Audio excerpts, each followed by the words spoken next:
playthroughs. We're gonna continue this. Probably beat this game today. So we'll do that, and then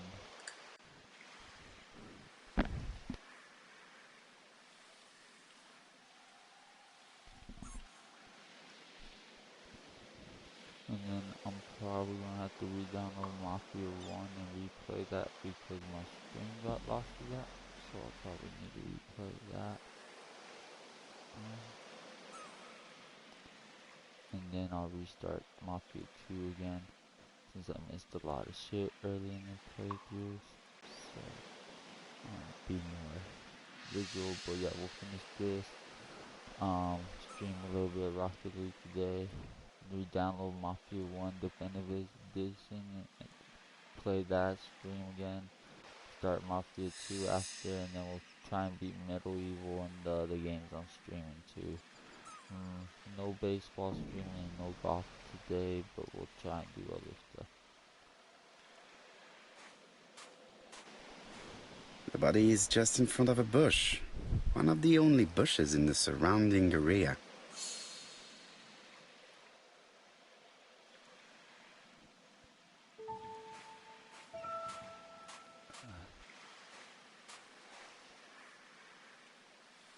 This place is very calming.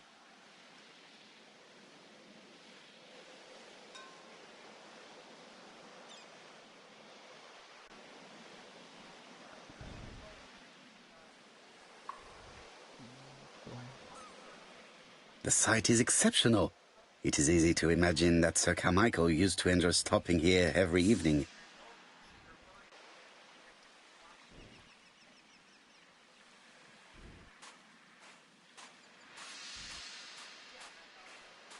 The vegetation behind the bush has been trampled.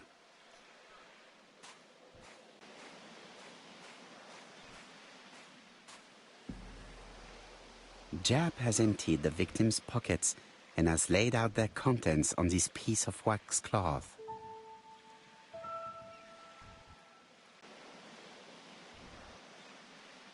A signet ring, very probably with the Clark family's coat of arms.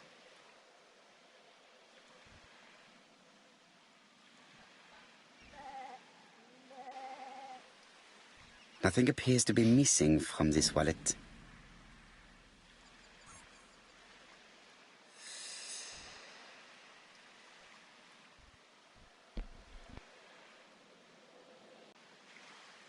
An oriental dragon. It's an old piece, much older than the pocket watch on which it was fastened.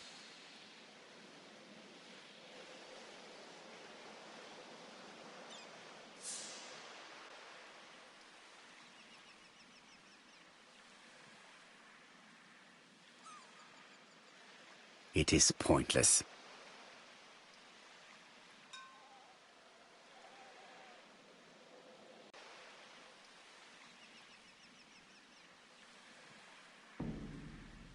Sir Carmichael's throat was cut.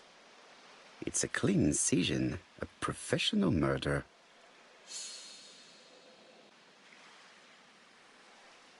Apart from the wound to the throat, the body is untouched.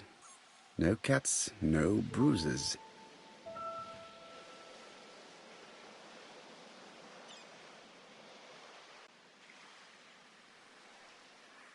An ABC guide.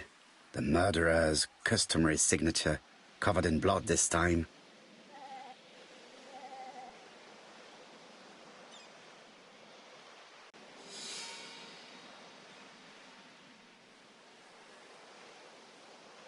The gravel on the path has been sprayed with blood that covers a conical-shaped area, which starts at the body and becomes wider as it moves further from the bush. Let us now try and get our brain cells to work.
Sir Carmichael had his back to the bush when the killer cut his throat from behind.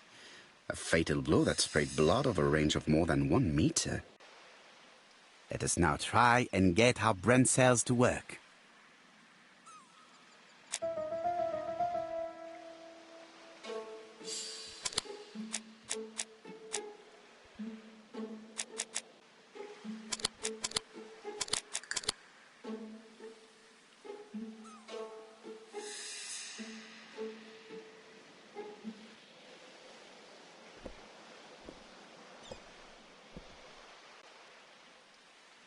Have you finished, Poirot? Chief Inspector, many questions remain unanswered, but I am certain of one thing.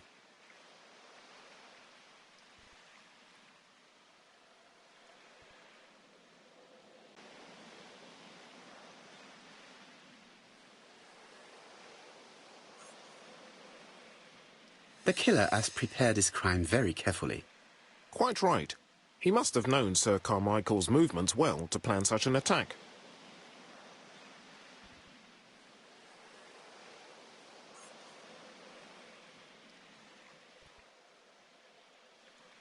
The murderer struck with terrible savagery. Yes, blood flowed. It's the first time he's attacked a man. He armed himself accordingly. Have you spoken to the victim's family, Chief Inspector? I've spoken to the brother, Franklin Clark. I didn't get much out of him. He's yours. I must get the body removed.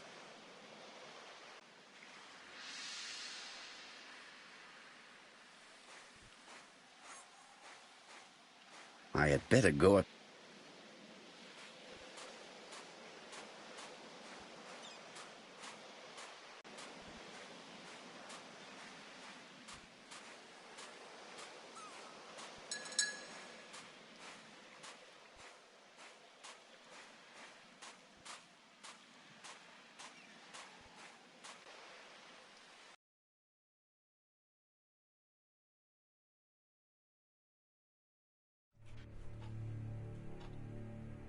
To be honest, this inspector seems rather obtuse.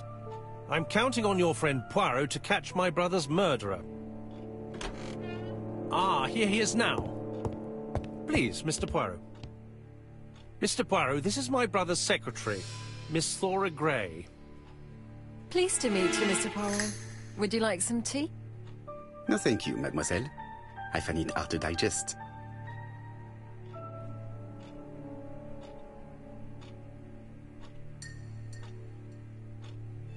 There is something very viril about him.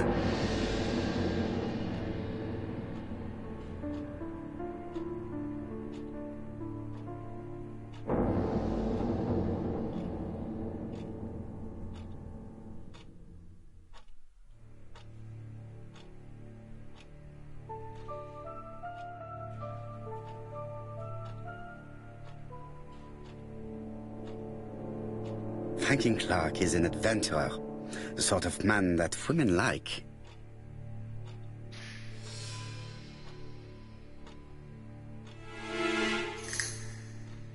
There is something elegant about her.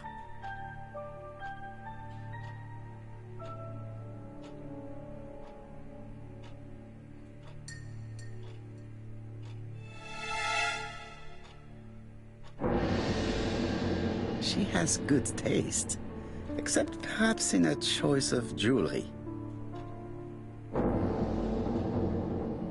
Please excuse me, I have to take care of Lady Clark.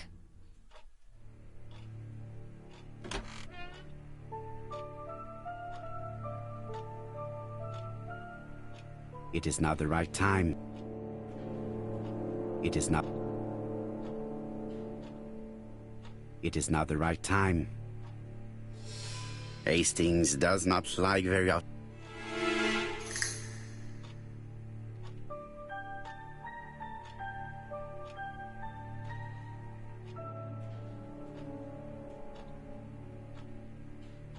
It is not the right time. It is a once-in-a-lifetime. My brother's wife is gravely ill. You will probably want to question her, but I fear that it won't be possible today.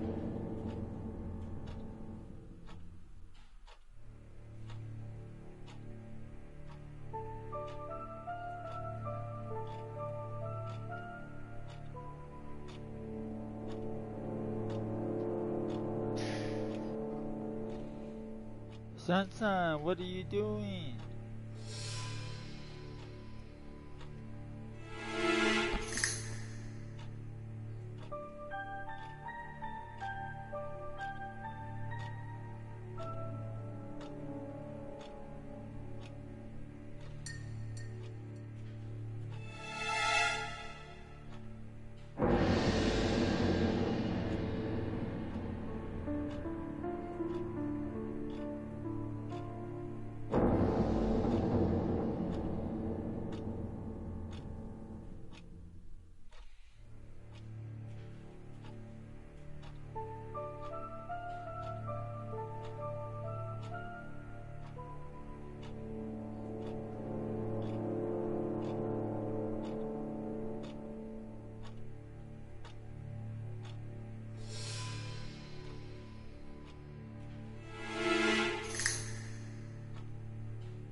Of course, I understand. Someone set a trap for your brother. Who was familiar with his habits? Everybody knew he took his evening walk at 8:30, and that he always followed the same path.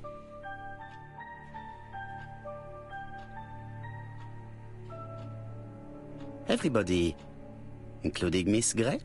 What are you insinuating? Thor would never. I mean, Miss Grey is above all suspicion. You're quite wrong, I'm absolutely certain. What were you doing last night? After dinner, I went to my bedroom. At 11 in the evening, the telephone rang. It was the police. I went to look for my brother. Sorry, everybody. My son's got home.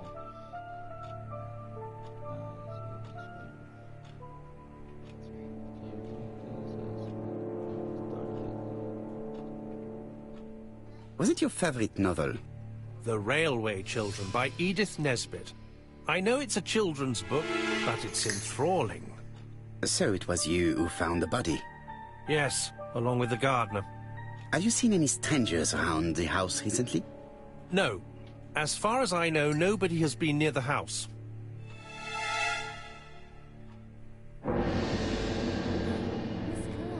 Oh, Lady Clark must have fallen from her chair.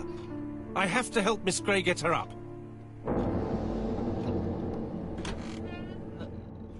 Hastings, while our host is gone, let's examine the drawing room. But, Poirot, a gentleman shouldn't... I take full responsibility. All you have to do is to leave the drawing room door ajar and let me know if anyone is coming.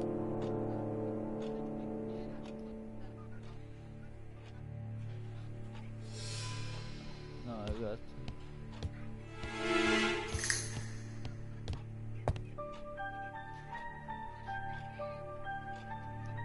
It is an emperor. His place at the center of the table is probably symbolic.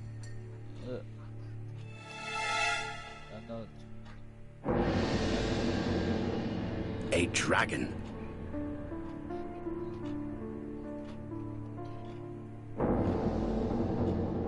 A crane?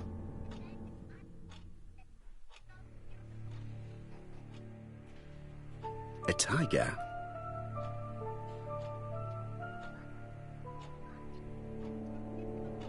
A turtle.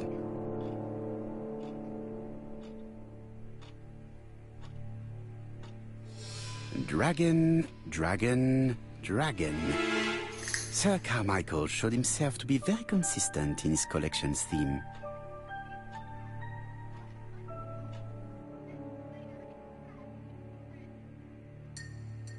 Comside's private collection, purchases since 1920. The catalogue for Sir Carmichael Clark's collection.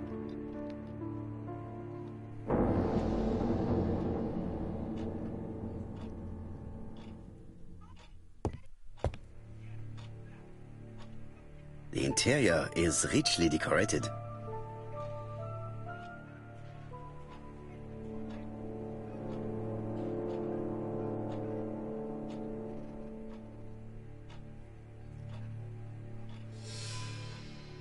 Dragon, dragon, dragon.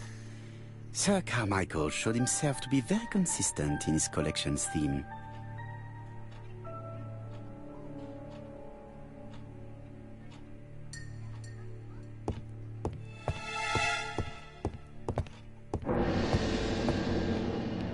There are some very valuable objects here.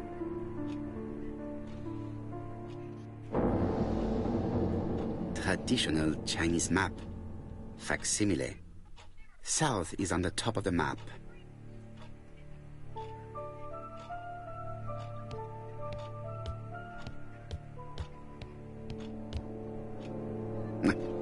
I'm not going to leave now.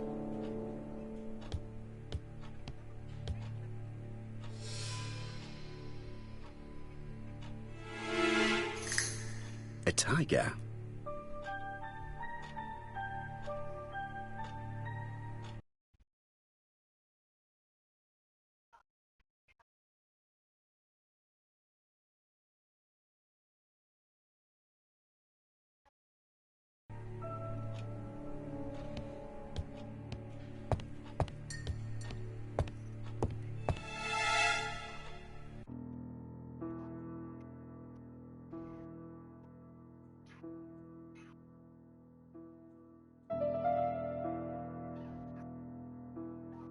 Turtle, the dragon, the crane and the tiger.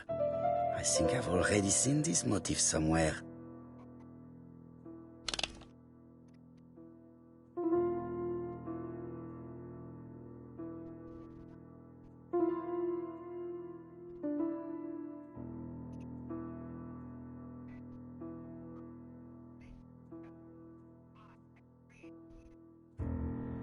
The position of each motif is correct, but they are not turned the same way as on the table.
I think I heard a bang. Could it be this cupboard? Oh, fuck yeah. This is interesting.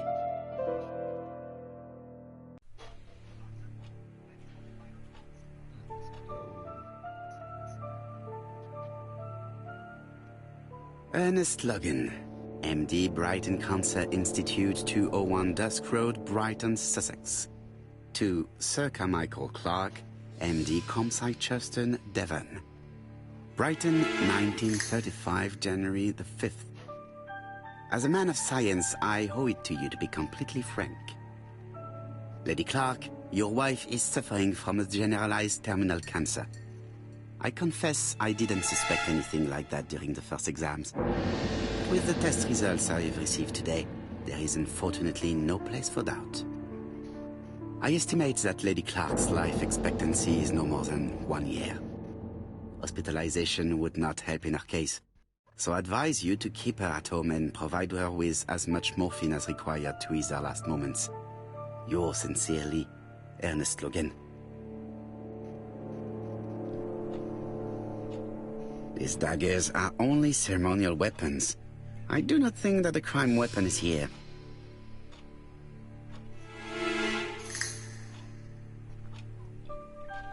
Here's Miss Grey. Sorry to keep you waiting. Lady Clark's condition requires regular care. I believe you want to ask me a few questions. Indeed, mademoiselle. This porcelain is remarkable. Is it old?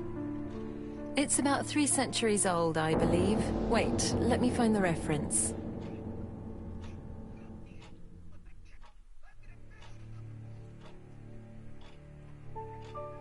She appears to be very flustered.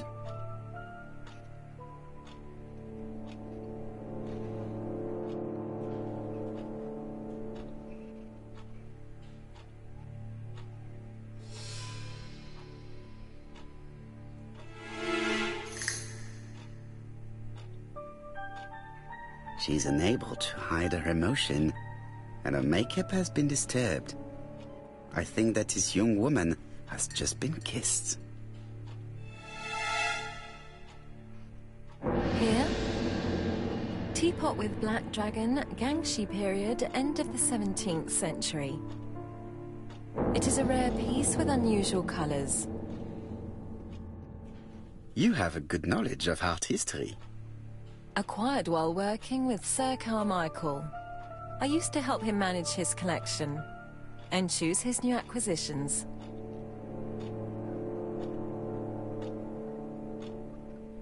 And sometimes, he used to give you a piece as a gift. Is that right? Gift? What do you mean? I am referring to your brooch. This old brooch? Mademoiselle, you know perfectly well. I am talking about the magnificent brooch you were wearing earlier. Yes, you're right. Sir Carmichael did give it to me. He valued my work. How could I refuse? He would have been offended. You took it off because of Lady Clark, am I right? Indeed. Lady Clark does not like this jewel. Why upset someone who is so gravely ill? I see. Maybe Lady Clark is a little jealous. Mr. Poirot, do not be mistaken. There was nothing going on between Sir Carmichael Clark and myself. It's just... how should I say? Well, Lady Clark is very suspicious. Insanely suspicious. Wearing this old brooch in front of her would have caused her unnecessary suffering. Don't you think? I am not blaming you, mademoiselle. Have you seen any strangers hanging around in the past few days? No. Nobody has been near Campsite. Tell me what happened last night. After dinner? Well, I did some sewing and then I went to bed. I was woken by the telephone at 11. I heard Franklin Clark speaking with the gardener. They left with some lanterns and they found the body.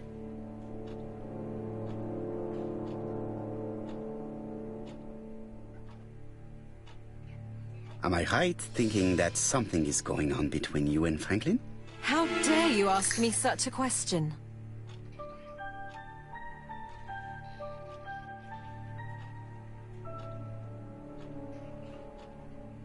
Please excuse me.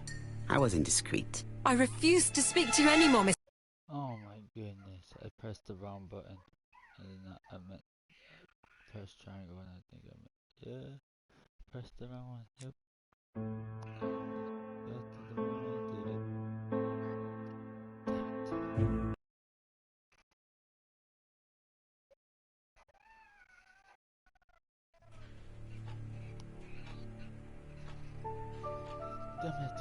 She appears to be very flustered.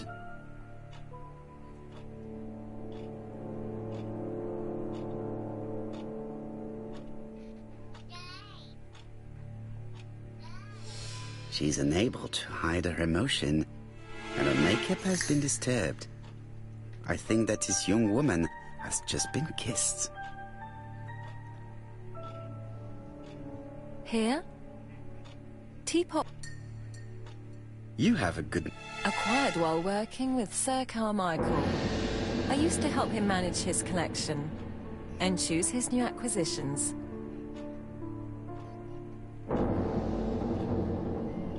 And sometimes, he used to give you a piece as a gift. Is that right? Gift? What do you mean? I am referring to your brooch. This old brooch? Mademoiselle, you know perfectly well. I am talking about the magnificent brooch you were wearing earlier. Yes, you're right. Sir Carmichael did give it to me. He valued my work. How could I refuse? He would have been offended.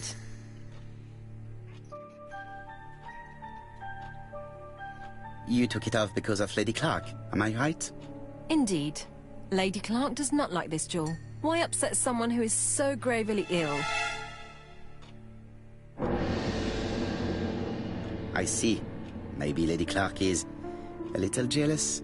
Mr. Poirot, do not be mistaken. There was nothing going on between Sir Carmichael Clark and myself. It's just... how should I say? Well, Lady Clark is very suspicious. Insanely suspicious. Wearing this old brooch in front of her would have caused her unnecessary suffering. Don't you think? I am not blaming you, mademoiselle. Have you seen any strangers hanging around in the past few days? No. Nobody has been near Comside. Tell me what happened last night. After dinner? Well, I did some sewing and then I went to bed.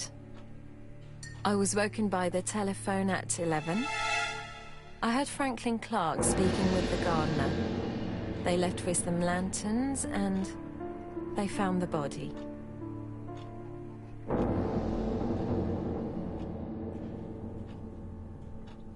Am I right thinking that something is going on between you and Franklin? How dare you ask me such a question?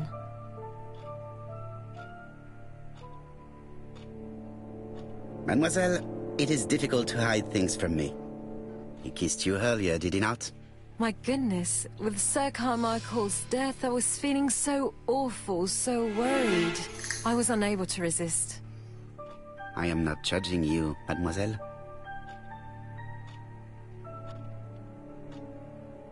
Miss Grey, if I may be so bold, please do not take offence.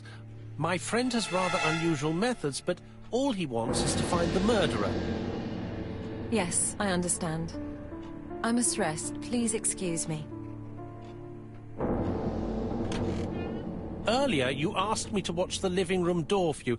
I don't wish to be indiscreet, but sometimes a gentleman stumbles upon a secret without intending to. That is sometimes the case. And I saw Franklin Clark kissing Miss Grey at the foot of the stairs. Do you think this is a common occurrence? No, I saw emotion, intensity. I think it was their first kiss. Well done, mon ami. Well spotted. However, I don't think I completely understand this business. Why did Sir Carmichael not defend himself? He appeared to have been active and strong. The murderer did not give him a chance. Let us try and reconstruct the scene.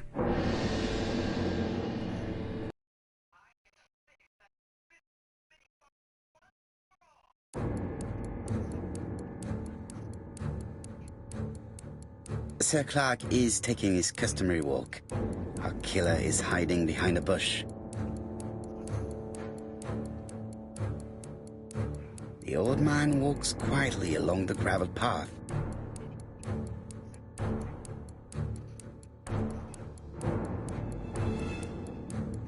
Then he turns towards the sea to gaze at it.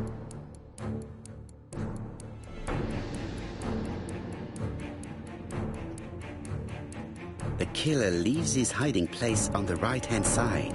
He approaches silently over the grass. Then Then he throws himself on his prey and cuts the poor man's throat. He then lays down the ABC before leaving.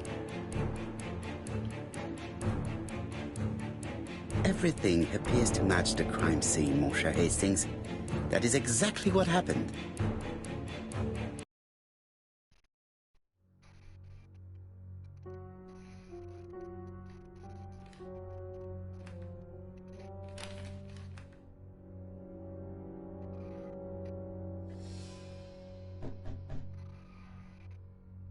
Oh, just a minute. I'm getting dressed.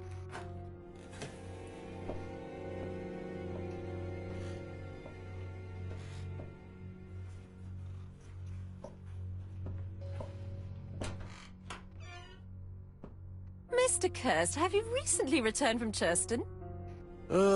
Yes. Indeed I have. Have you seen the papers?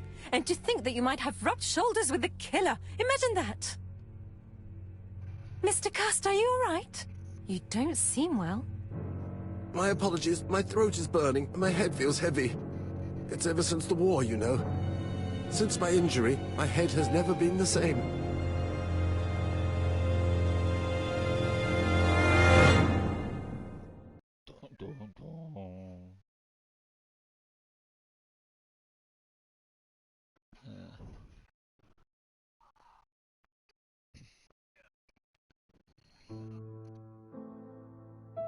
Poirot, it's a pleasure to be with you again after all these years. I looked for a gift to thank you, and I found this propelling pencil. An authentic collector's item. You spoil me, mon ami. And you more so by sharing investigations. Do not underestimate the help you are to me, Hastings. Intellect is not everything. There is also goodwill, and you are not short of that. Later, I will ask you to help me tidy up the room and bring some chairs. Our guest will be here soon. Ah, is Thora Grey coming? Naturally. She is a fascinating young woman, n'est-ce pas? Oh, come on, Poirot. I'm a married man. Miss Grey has already been courted by Franklin Clark. Poirot, our guests will be here soon. We must prepare ourselves.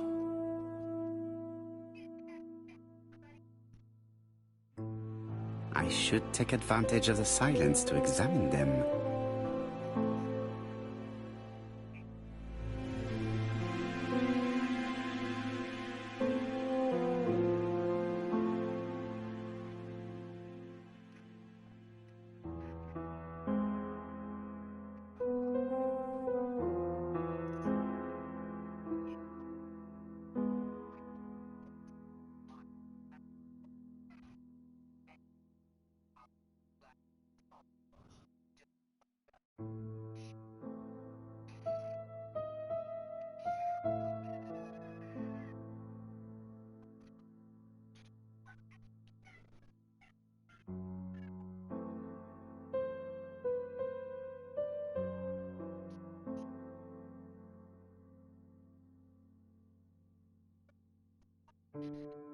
Sometimes I love a brunette, sometimes I love a blonde. That's what the song says. The song says, sometimes I love a blonde who comes from Eden by way of Sweden. But I am not sure that this blonde is an angel.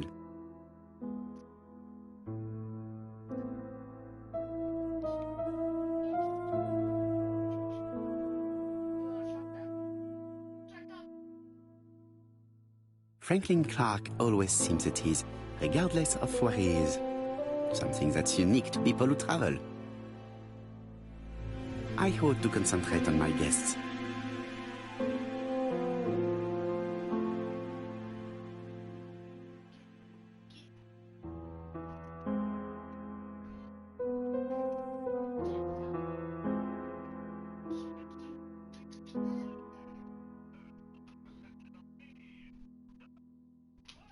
Donald is always on edge.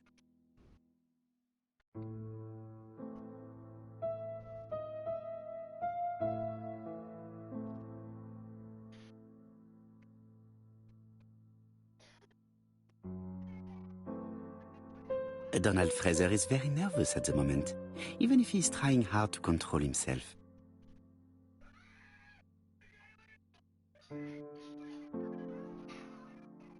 she appears to have taken more care with her appearance than the last time.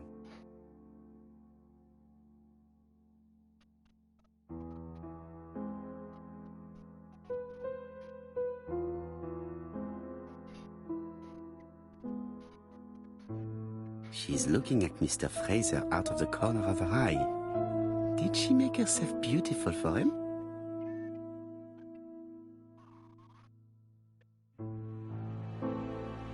I wish to thank you all for coming. I wanted to bring everyone close to the victims here in order to unmask the murderer. Get to the point, Mr. Poirot. What do you want from us?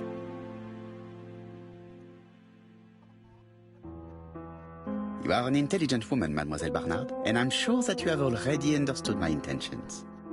You think that if we put our heads together, we might come up with something new? I am convinced of it. What I ask is that you search your memories. The murderer must have left some trace. Yes, he must have prepared his crimes very carefully. Tout à fait. He did not get to Bexhill at midnight in order to strangle a young girl whose name by chance starts with B. Must we go into that?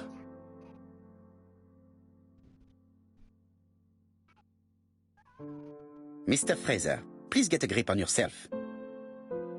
Well, I want to help you, but I don't remember anything else.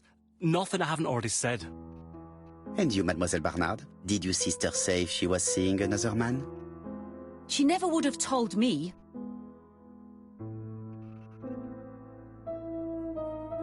Why would she hide the fact from you? Betty knew I didn't approve of her behavior. Her flirting was spoiling any chance she might have had. Tell me, mademoiselle, what did you talk about with your sister? Silly things. Her new dress. She wanted a pair of black stockings to go with it. Mother bought her a brand new pair. The day it happened, she was crying. And to think that Betty never even wore them. Poor Mummy. Your sister used to sing, I believe. Did she ever perform in public? She dreamt about it, but she had a very bad cough. It troubled her greatly. She had to cancel auditions and miss lots of opportunities. A pity. Yes, she sang well, but that doesn't tell us much about the murderer. Qui sait? In any case, we now have enough information to draw up a relatively precise psychological profile. Let us now try and get our brain cells to work.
So, ladies and gentlemen, we can now surmise without too much risk of error that our adversary is calculative, sure of himself, a seducer, of outstanding intelligence, that he has plenty of self-control, and that he likes railways. It's a good start. Other meetings may be necessary. I hope that you will be able to come back again. Well, it's just that... Is something bothering you, Mary? Well, Mr. Poirot, you see, I don't know if I can come to London just like that. It's normal that people helping with this inquiry should be reimbursed. Starting with you, Miss Drower. Please allow me to pay for your train tickets. Oh, sir, I cannot accept. But you must. Mademoiselle, I may not be rich, but my brother left a fortune which will be mine. Mr. Clark, that's very generous of you. Well, someone has to foot the bill. Mr. Poirot, would it be possible for you to come back to Devon? Lady Clark has expressed a wish to see you. We'll adjust her medicine so she'll not be too drowsy. But of course, I shall come the day after tomorrow if it is convenient. Thank you all for coming. We will meet again soon. The meeting was most fruitful. Really? Hastings, I believe now we have everything we need to find a common point between the victims. Now it is time for us to use our grey matter. Let us now try and get our brain cells to work.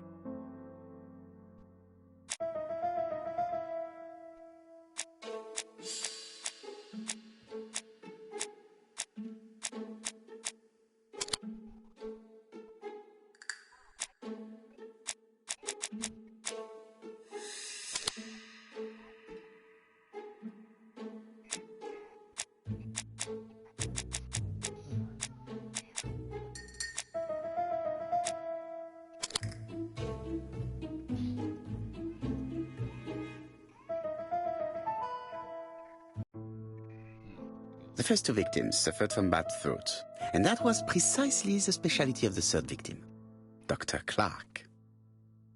We have a lead. It would pay to take a closer look at the medical records of Dr. Clark's patients. We'll do so during our next visit to Churston. I will do it myself, mon ami. You must remain in London just in case ABC sends us another letter. Very well, as you wish.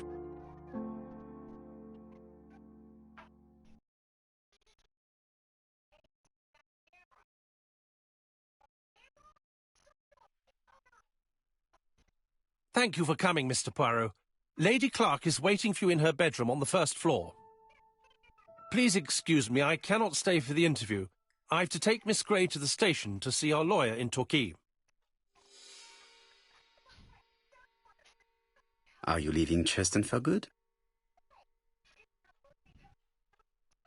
Miss Grey very kindly stayed with me to settle my brother's affairs, but naturally she prefers to find a position in London. Ah, très bien. I'll be absent all morning, Mr. Poirot, but the nurse is coming soon. She's to ensure that the dose of medicine doesn't make our patient drowsy. Thank you, Mr. Clark. Have a nice trip, mademoiselle.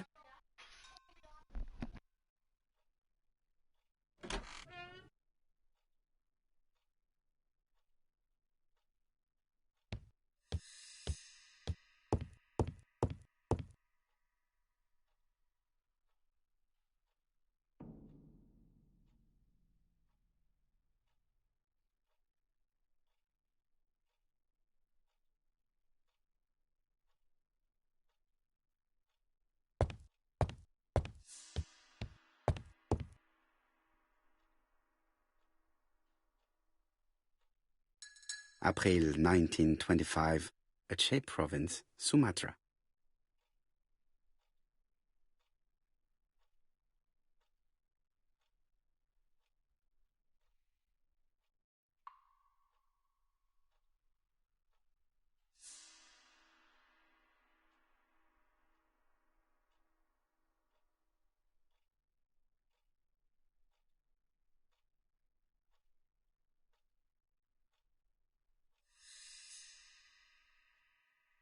April.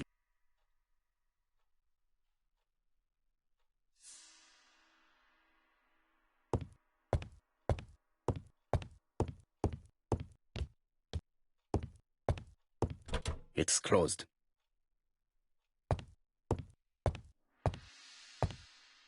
I do not need to make a telephone call now.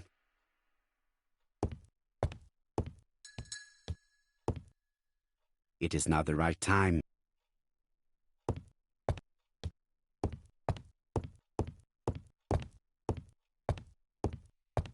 It would be rude to make...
It would be rude.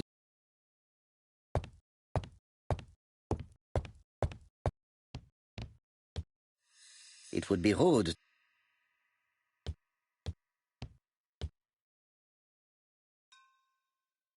This poor woman is very ill.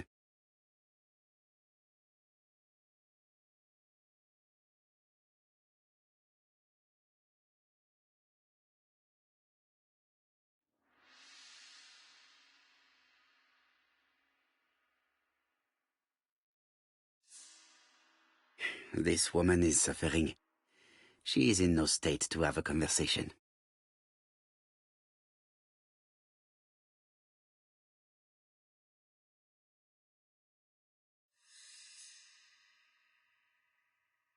Mr. Poirot? My respects, madame. Thank you for coming. Thank you. Have you seen the nurse? She should have been here by now. Oh, I'm sorry. The telephone in the hall is ringing.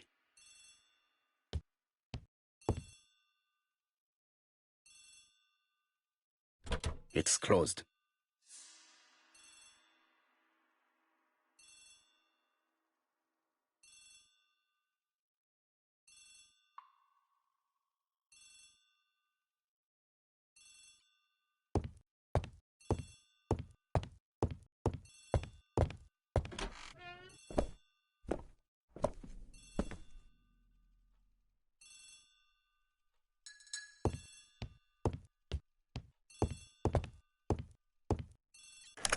The Clark residence. Detective Hercule Poirot speaking. How do you do, Mr. Poirot? I'm Lady Clark's nurse. I wanted to let you know that I won't be able to come for her injection today. Might Miss Grey be able to do it? She has just left, but I will take care of it. Thank you. That's very kind of you. You'll find the skeleton key to open the medicine cabinet hidden in the lion trophy. You can count on me. That's Au revoir, why I mademoiselle. fucking find it. Oh, thank you That's kindly. why I Goodbye, couldn't- Mr. Poirot. That's why. There you go. Thank you, It is baby. now the right time. Smells bomb.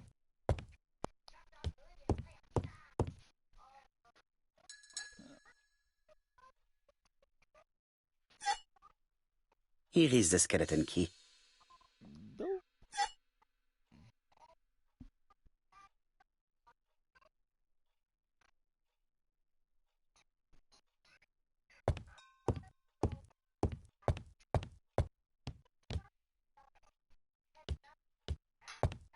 Lady Clark. I am not going to.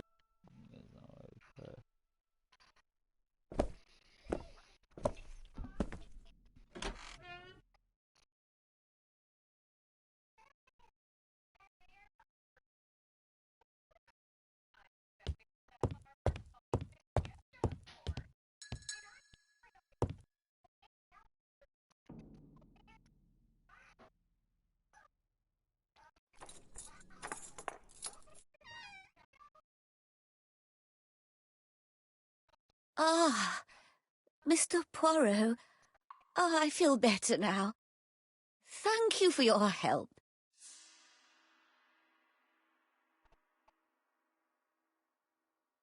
You asked for me, chère madame. Yes, yes, of course, I wish to speak with you. But what was it about? No doubt. You wish to talk to me about what happened to your husband? Ah, yes. Oh, poor Carmichael. Has the madman who killed him been caught? Not yet, chère madame. There was a great many people in Cheston on the day of the murder. Indeed. People go straight to the beach. They don't come near Coomside. So, there were no strangers around the house that day? Who said that? The people who live here. Your brother-in-law, Miss Grey. Miss Grey? Oh, I don't like her. Franklin wanted her to stay, but I insisted she should go, immediately. You are entitled to do so, naturally. I'm pleased that you approve. The others have been taken in by her. But at least you can see through that self-pity act. See what she's up to. Oh.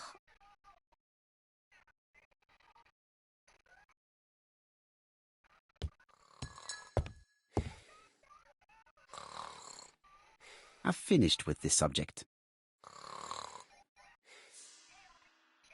This subject will probably be useful to me.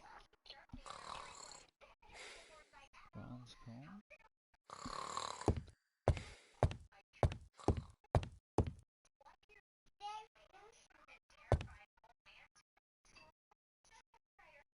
This couple appears to be having fun.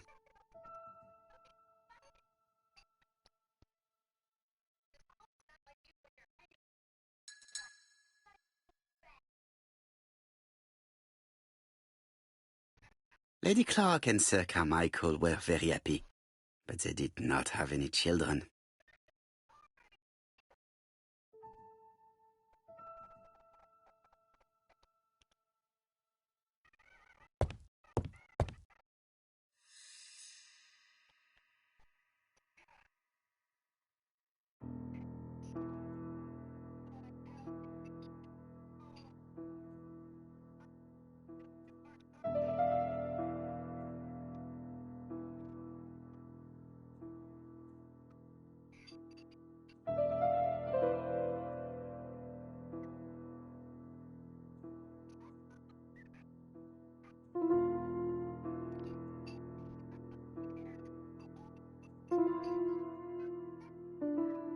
The mechanism appears to be broken.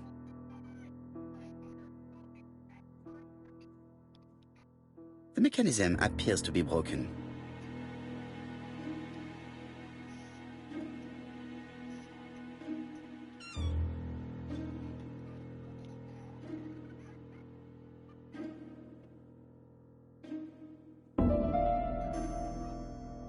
Firstly, I have to take it apart.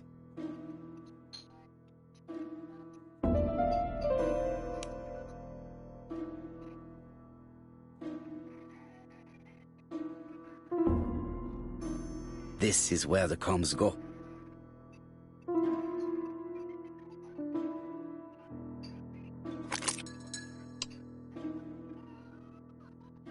The mechanism appears to... This spring appears to be...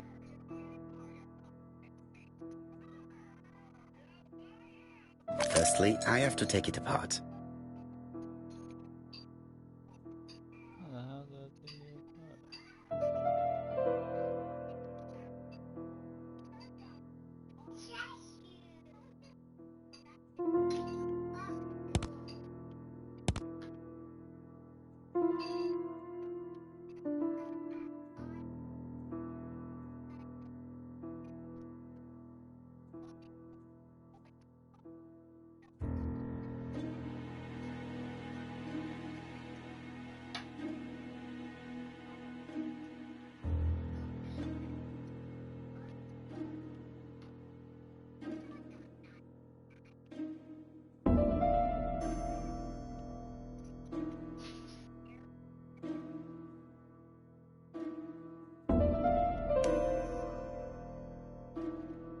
This skeleton key would be very useful.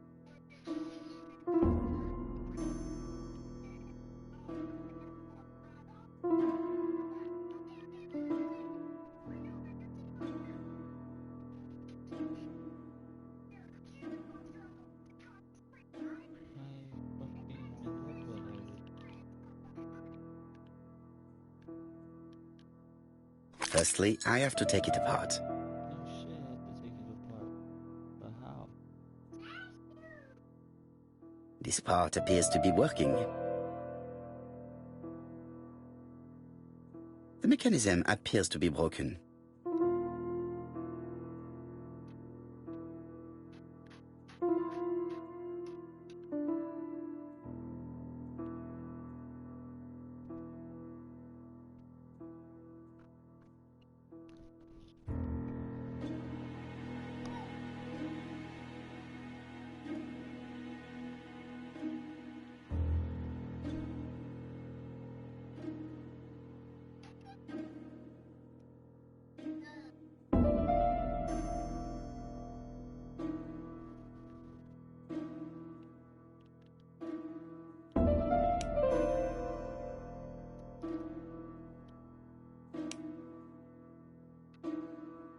This skeleton key would be very useful.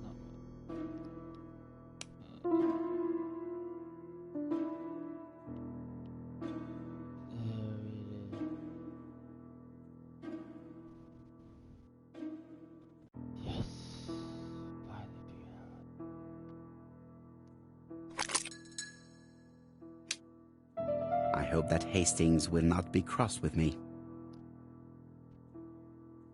This part appears to be working.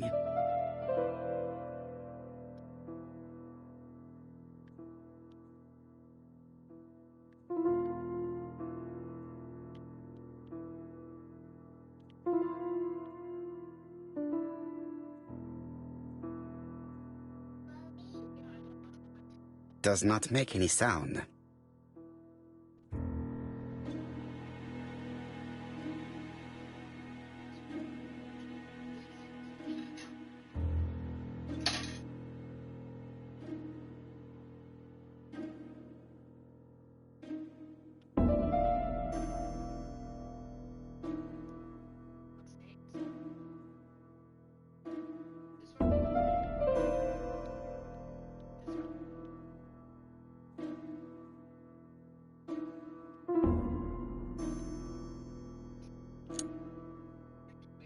This is where the comms go.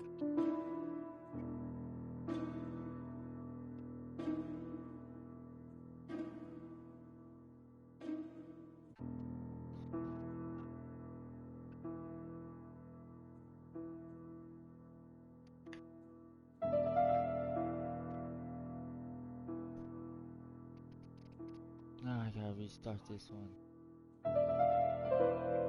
This is not that hard. Alright, so there's another. This subject would probably be useful to me.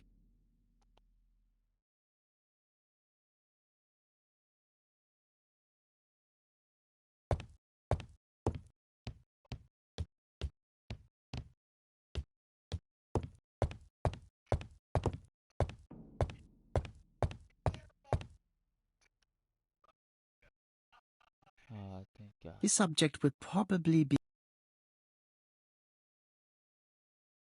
Yes, I got them all. Alright.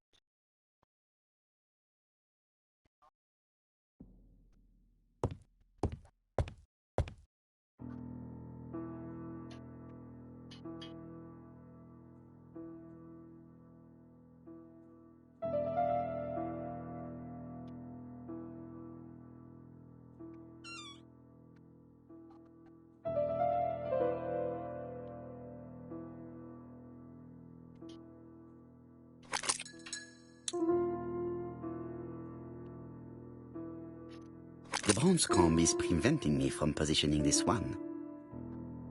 Oh.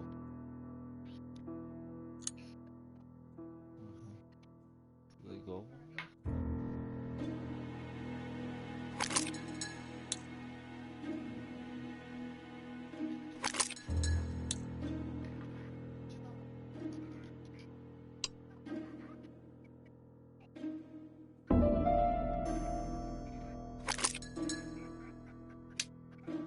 I hope that Hastings will not be cross with me.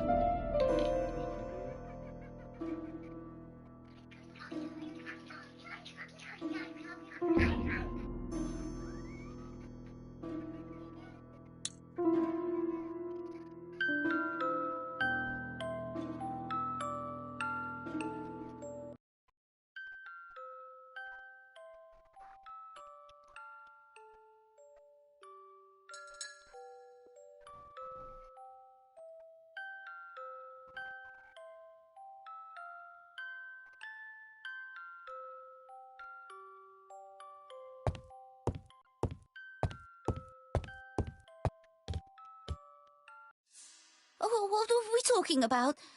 Ah, yes, Thora Grey. Oh, Carmichael had great esteem for her, but for me she was nothing but a hypocrite.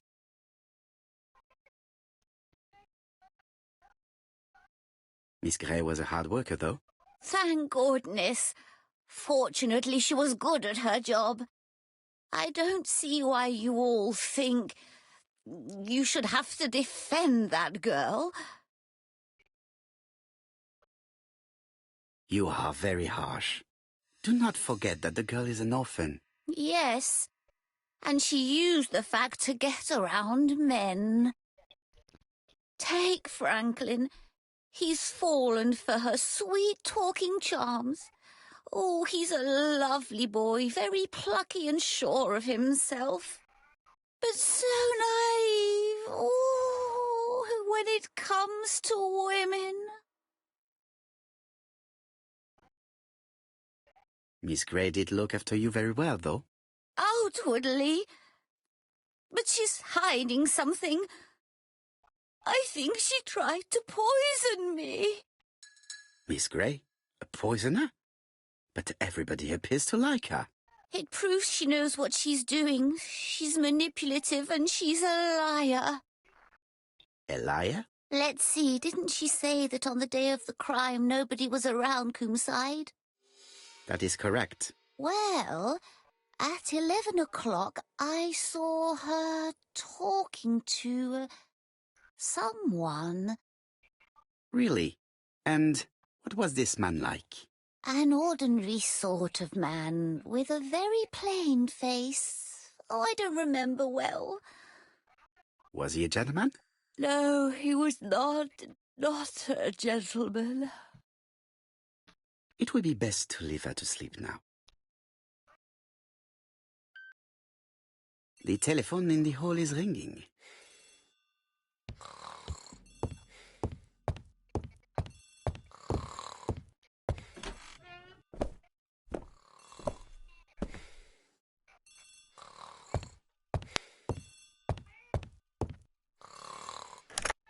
Hello?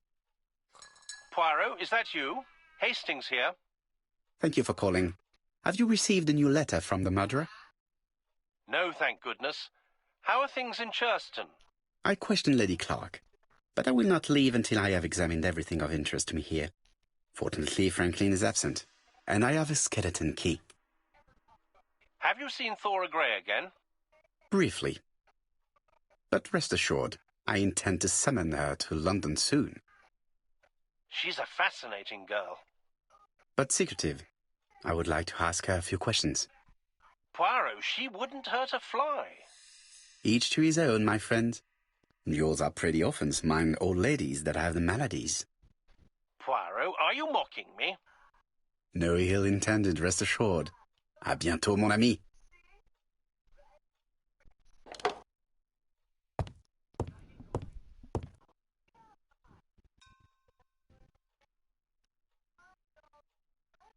How am I going to open this trunk?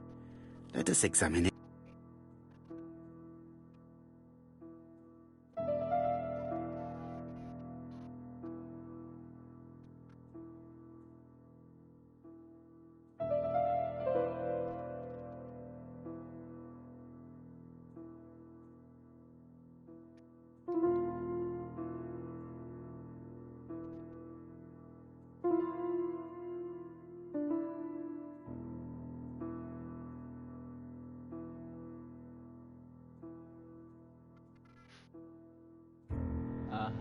There it is. 1927.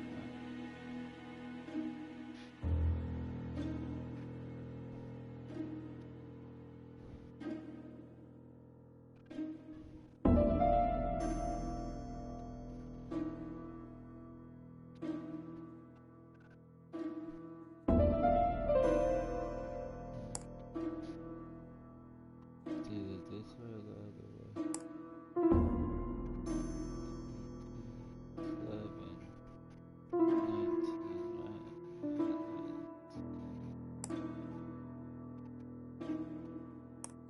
Booyah, bitch! Leaving the code on the trunk. What a strange character Franklin is.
grab this.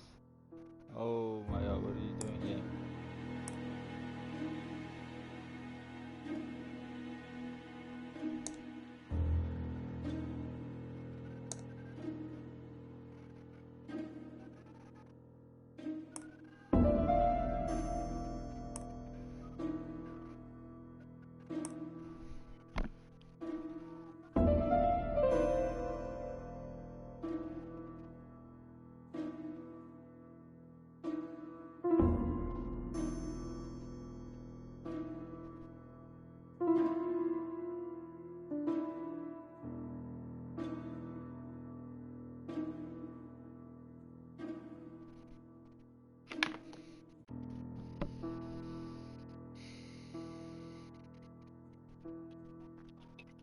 This is pissing me the fuck off, bro. It's not doing shit.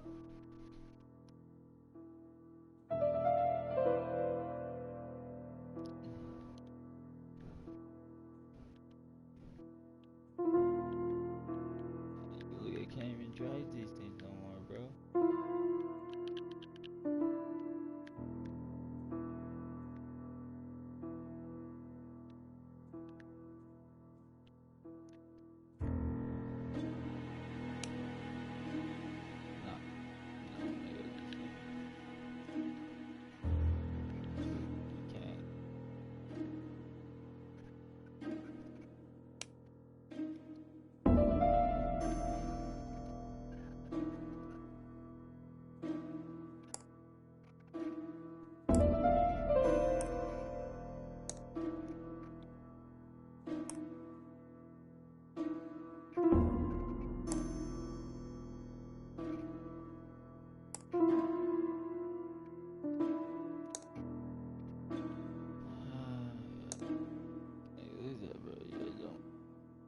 Yeah, what else? Yeah. 720. I read 720. Both ways. It's a glitch or something? Like, what the fuck?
Oh my god, what?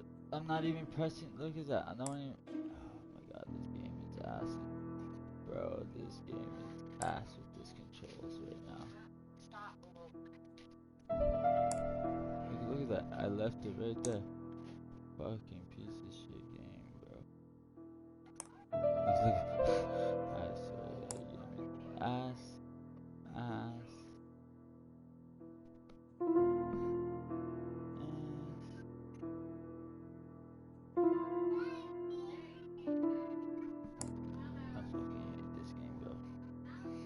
I hate this shit, bro.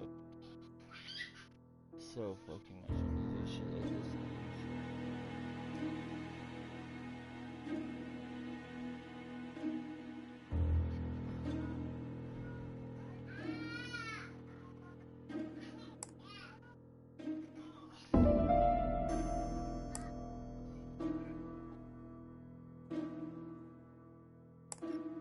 Yeah, it doesn't do nothing.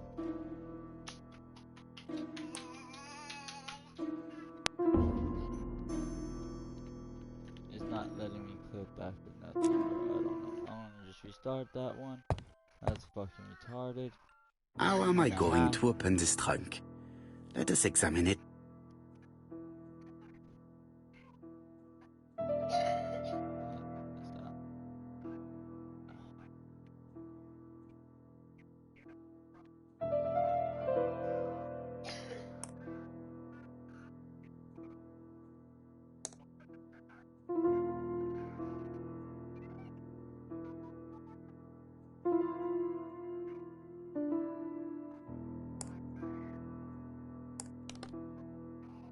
Leaving the code on the trunk.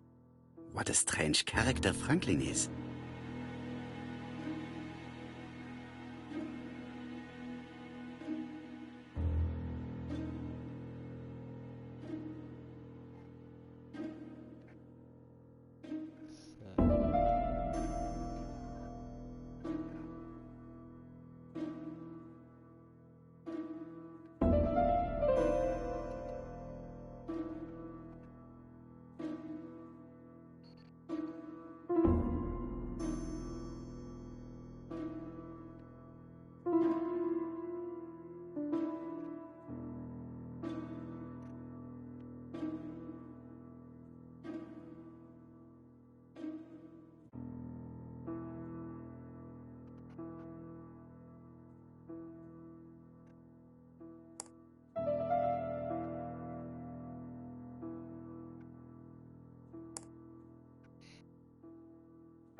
I don't know what to do. I've done it. 720. That's what it says right there. Nothing's happening, my G. Nothing's happening.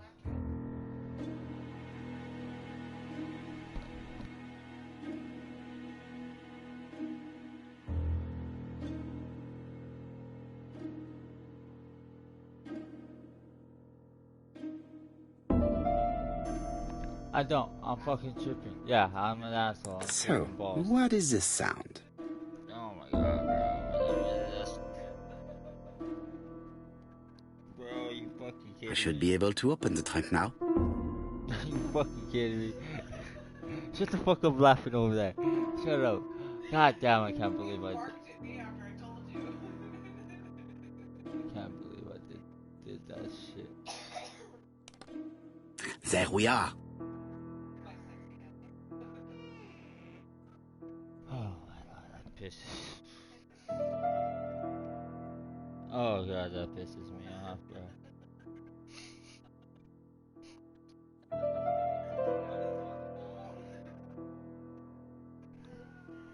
Yeah, please.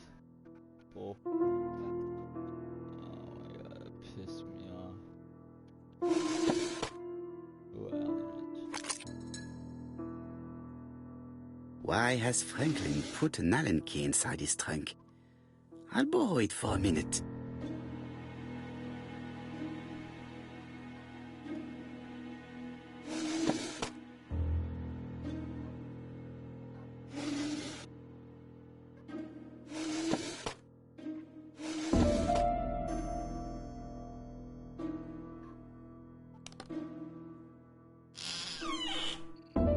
Whiskey and other good quality drinks.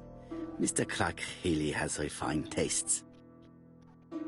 Whiskey and other good quality drinks.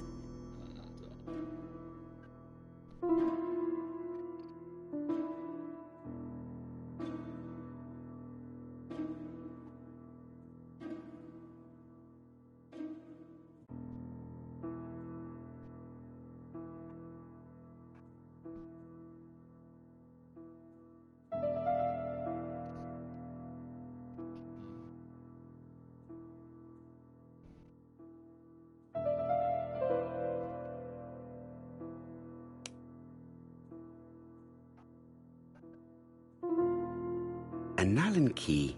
It can be used in...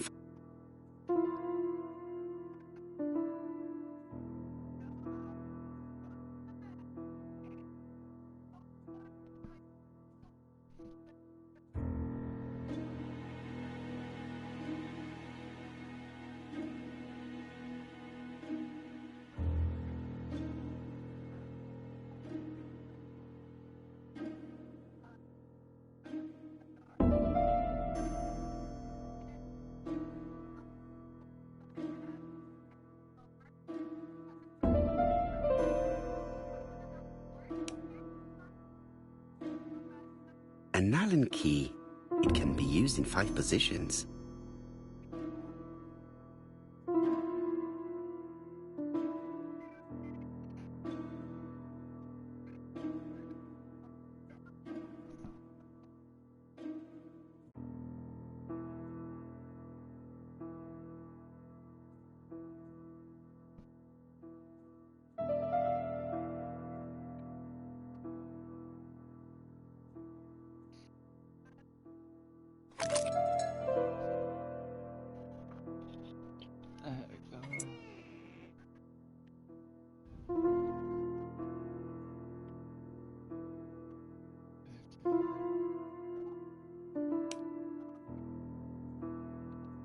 An Allen key.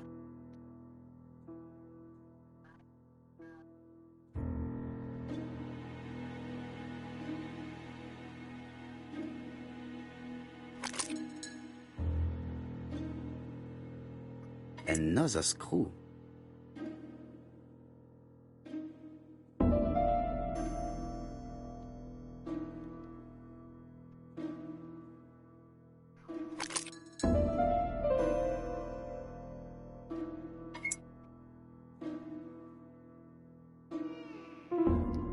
This engraving is not very easy to understand. I need to sort it out.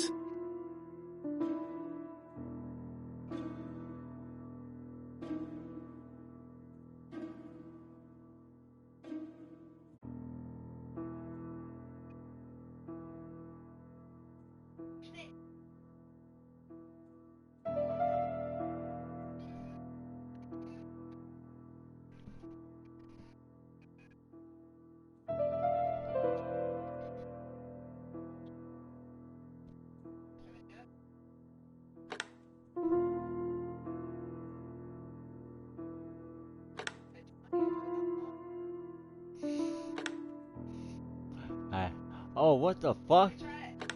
Go ahead.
Gotta be like that. Like that top piece has to be up there.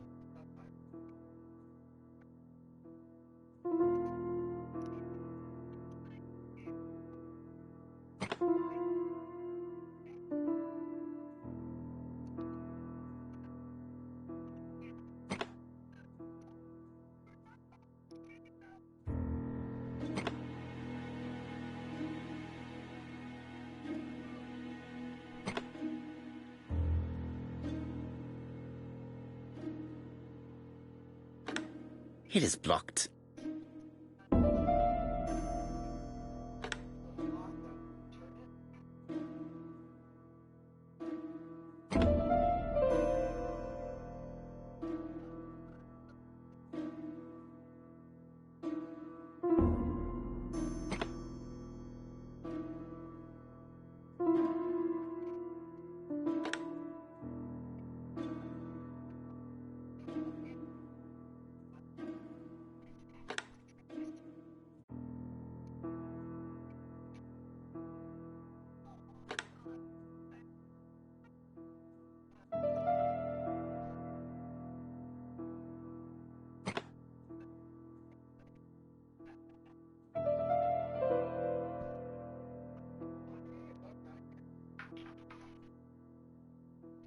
Well, you gotta do it now. I don't know what to do now.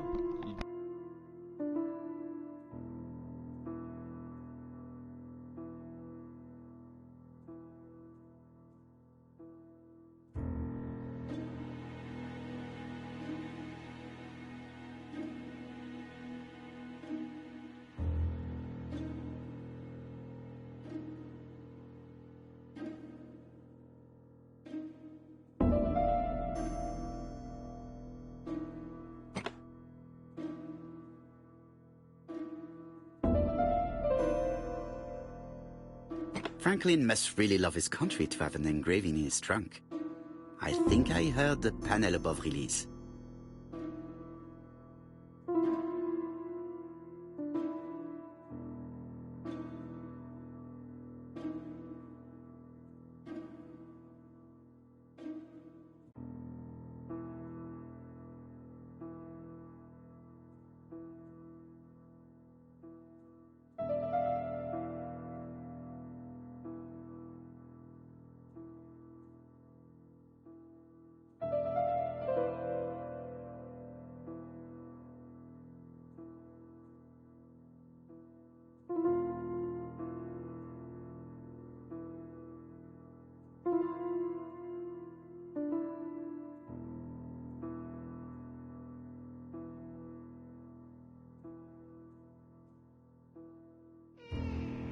A signet ring?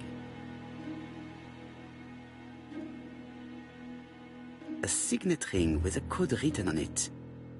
1587. It may be useful to me.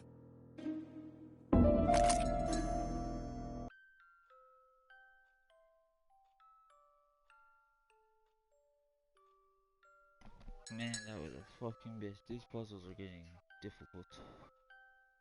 Difficult these puzzles are getting.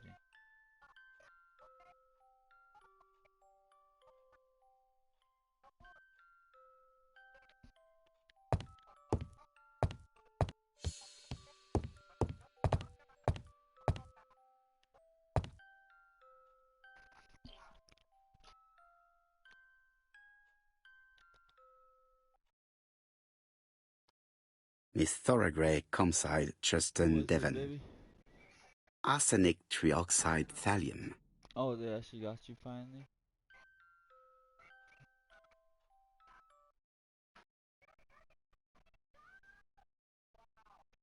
The Black Dragon's Curse. To Franklin, who will never grow up. January 25, 1928. Car Charlotte.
I see some papers that were not there the first time I visited.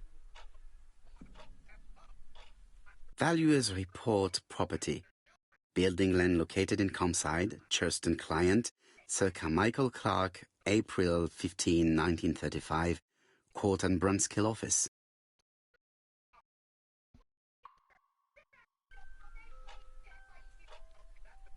Valuers report Court and Brunskill. The name is familiar.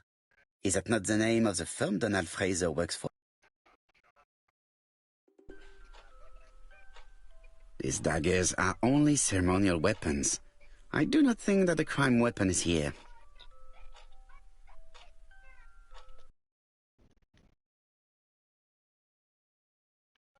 Ernest Logan. Lady Clark, your wife. I estimate that Lady...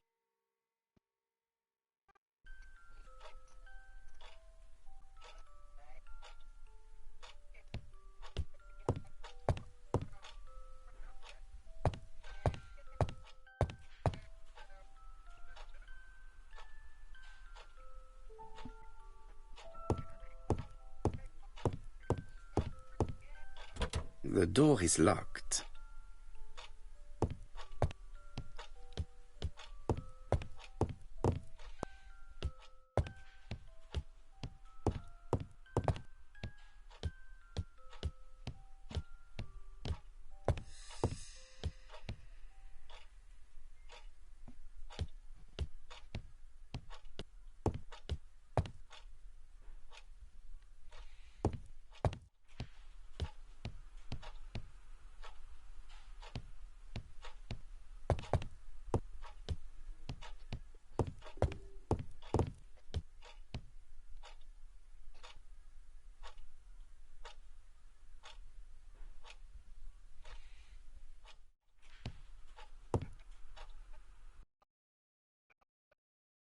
Compass, point to the south. Bronze and magnetite, Han Dynasty, circa 210 BC, purchased in Hong Kong 1935.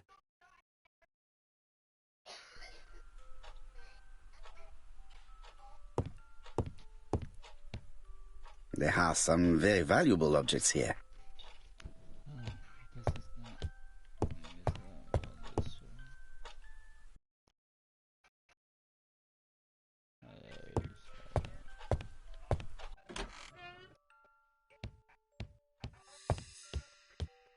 I am not going.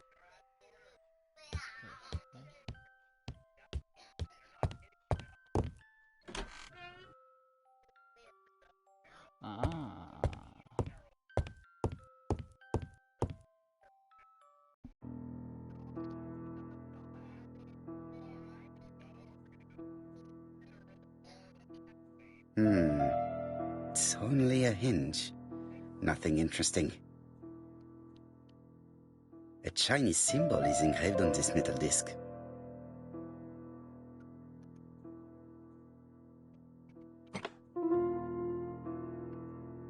The position of this character looks right to me.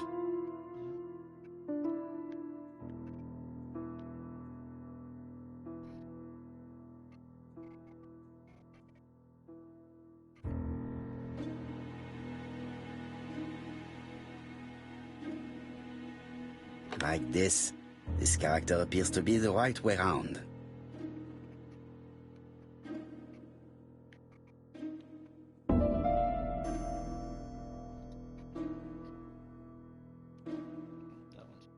The position of this character looks right to me. What's that? Don't touch it. Malachi, stop. Like this character appears to be the right way round. Very good. All the circles are facing the right way. What are they showing me? Well, well. The characters engraved on this padlock resemble those engraved on the metal discs.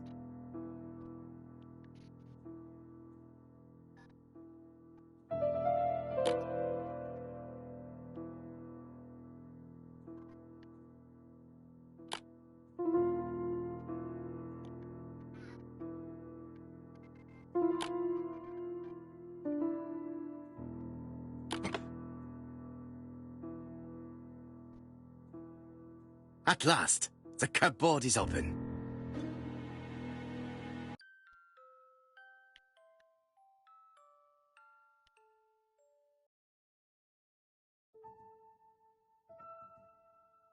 Genteel and wild, English countryside revisited.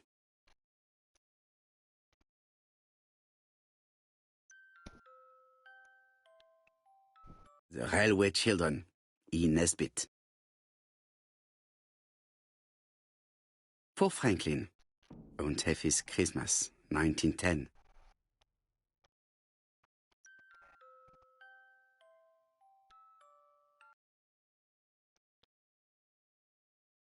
Traveling in China, a practical guide for English travelers.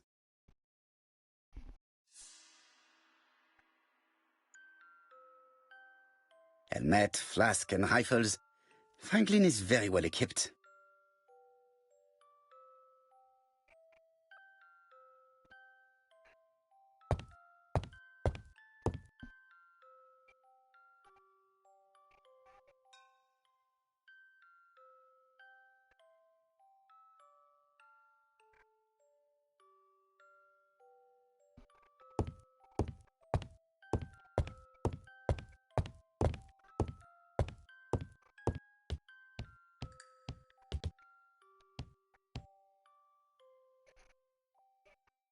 Franklin appears to be very active.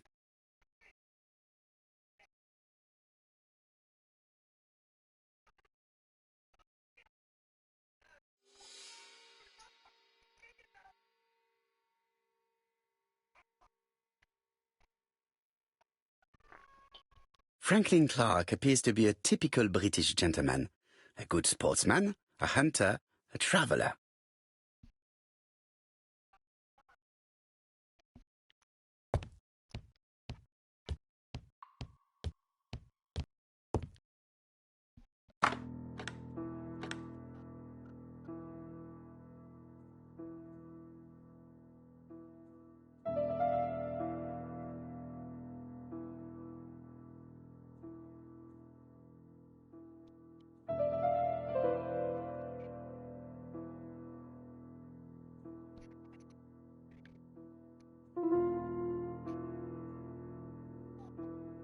This plate appears to be able to move, but something is blocking it.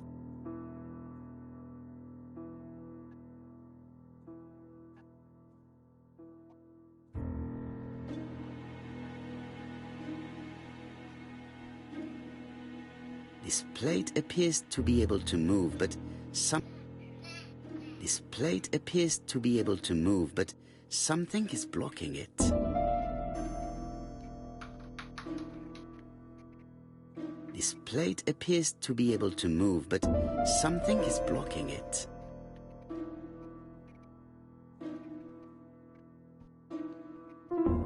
This plate appears to be able to move, but something is blocking it.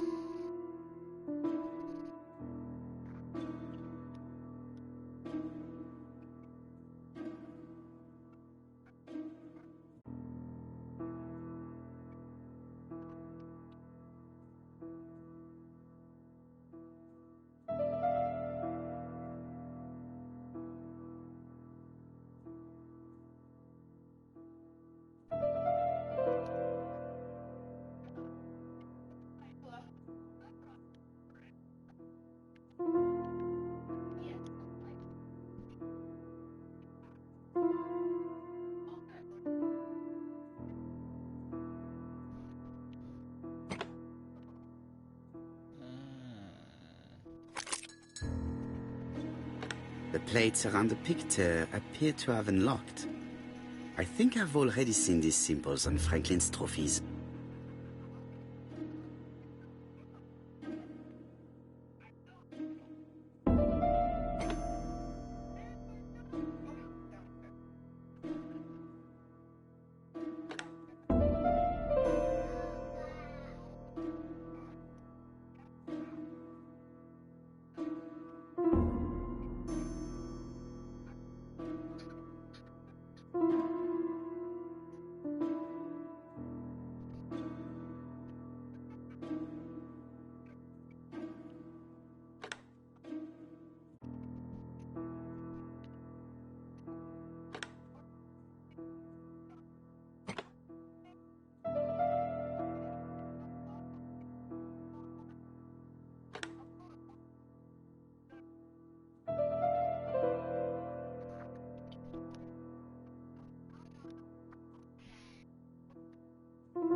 this shit.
What the fuck do I have to do, bro?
The African kudu.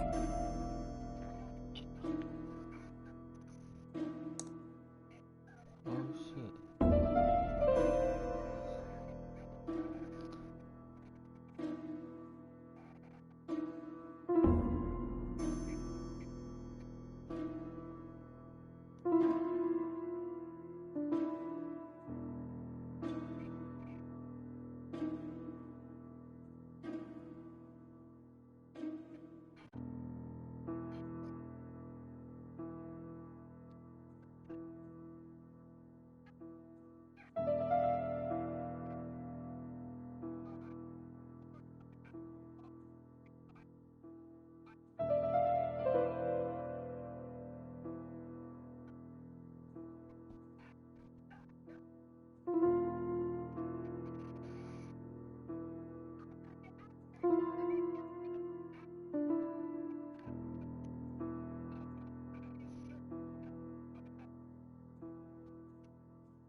the Lion of Sumatra.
the Alaskan Kodiak bear.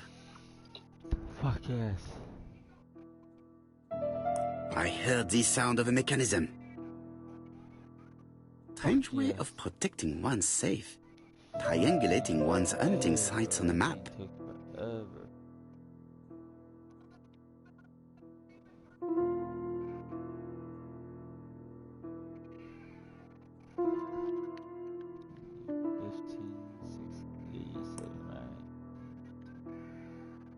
That's what the ring was. 15.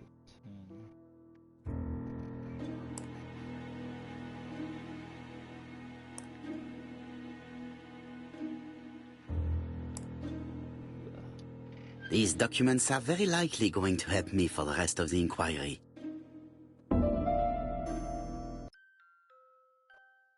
A dozen gold sovereigns. Some shares for the Southern Railway and some treasury bills. This is not worth much, hardly enough to justify a robbery. A dozen gold...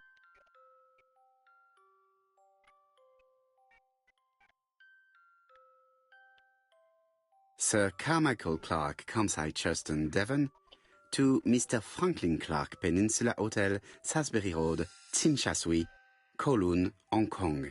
Campsite, 1935, January the 12th. Dear Franklin, things go on here. She has an exquisite taste, and you wrote me, I am, dear Franklin. Charlotte Clark, Campsite, Churston. I wish you... At home, I opened the secret drawer of Carmichael and read a letter not addressed to me. In this letter, Dr. Logan tells... Sir, it does... Sir Carmichael Clark, Campsite, Churston. Dear... Things go on... She has... You wrote... I am... Eton College School Year, 1912-1913. Franklin Clark. School report for Franklin Clark. According to his teachers, Franklin was a good student, but lacked discipline.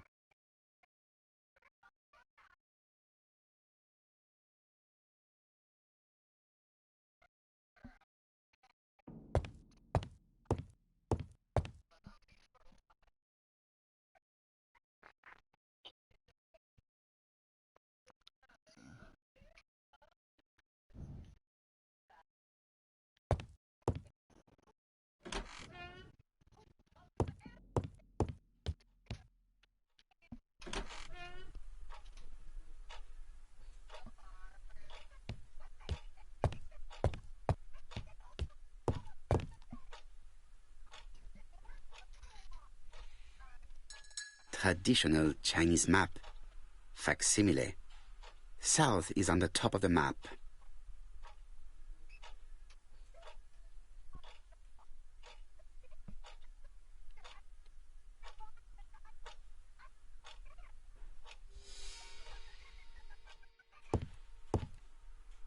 There are some very valuable objects here.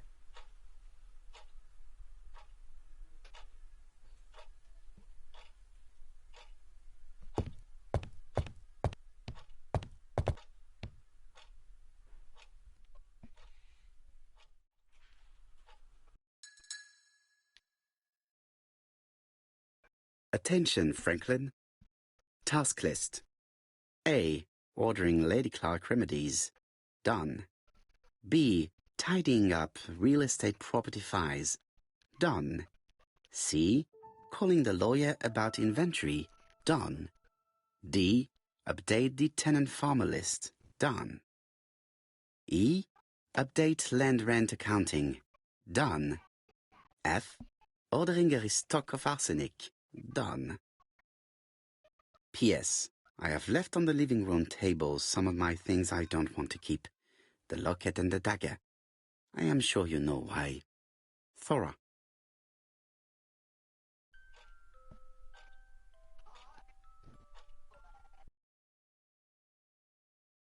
I've already seen similar daggers.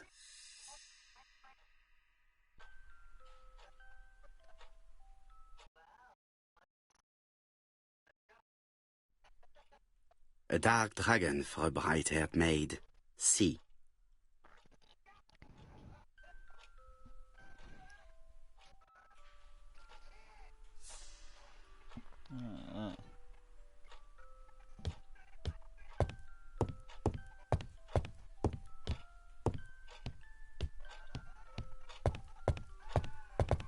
The door is locked.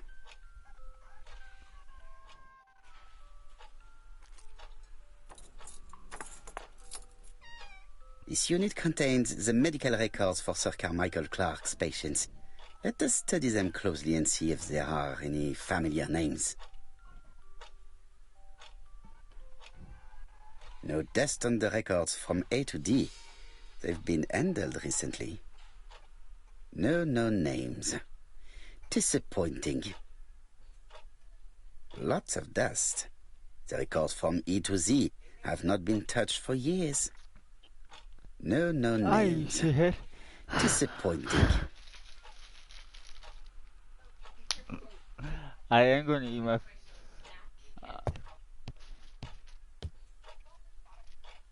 Oh...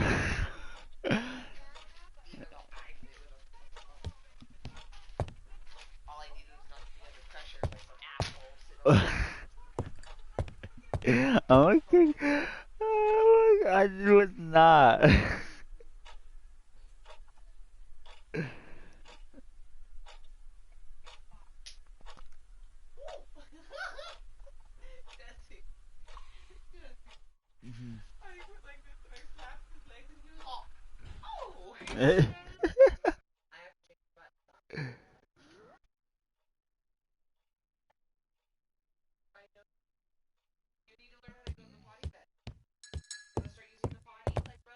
I am not going to leave Comside now.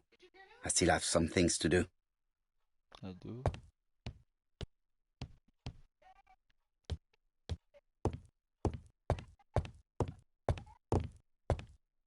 What the fuck do I have to do?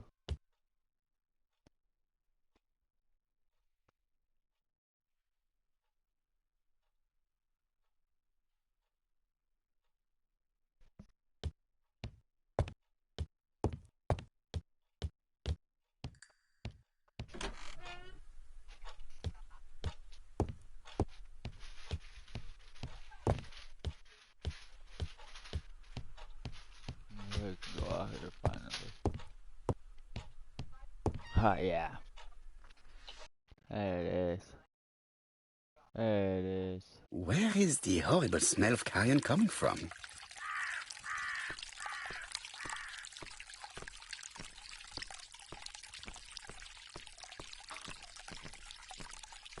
Something makes me feel uncomfortable.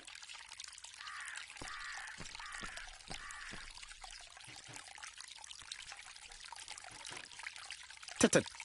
The gardener does not follow the alignment. There, that's better. It is symmetrical. Brown pellets. Revolting.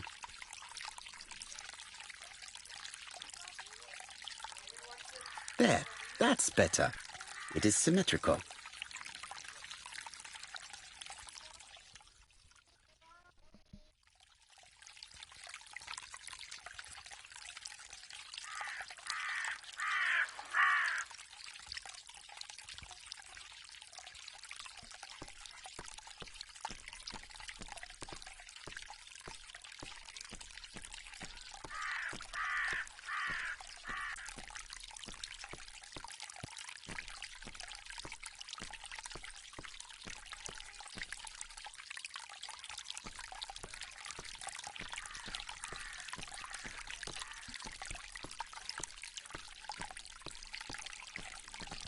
This fountain makes a very relaxing sound.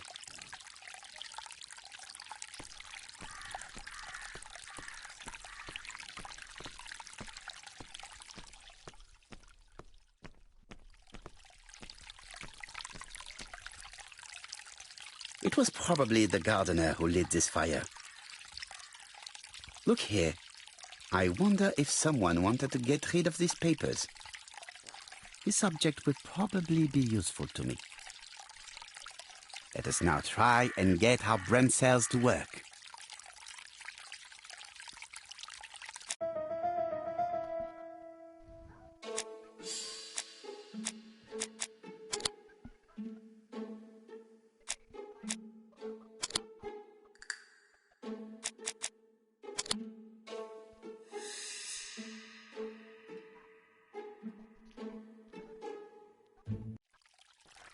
Everything that Thora Grey has left behind comes from Sir Carmichael's collection. He most probably gave them to her, but she chose to leave them here rather than run the risk of being accused of theft. It is understandable when you know just how much Lady Clark mistrusted her. Let us now try and get our brain cells to work.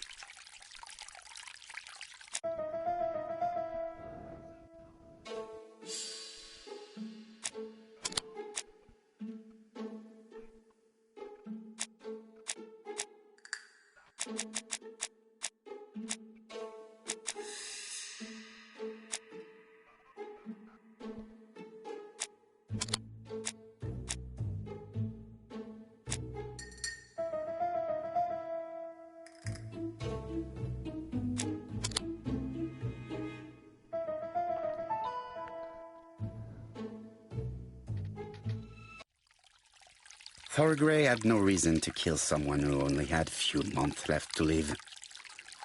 The poison she ordered was for rats. The gardener must have made good use of it, considering the stinking remains on the path, not far from the property. I've finished here. I must put the skeleton key back and inform Hastings that I'm returning to London.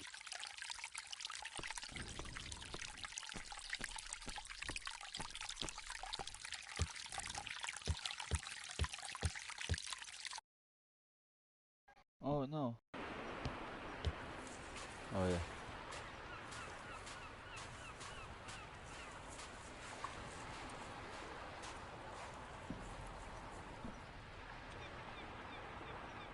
May you have peace, Carmichael. Charlotte.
April 1925, a ship.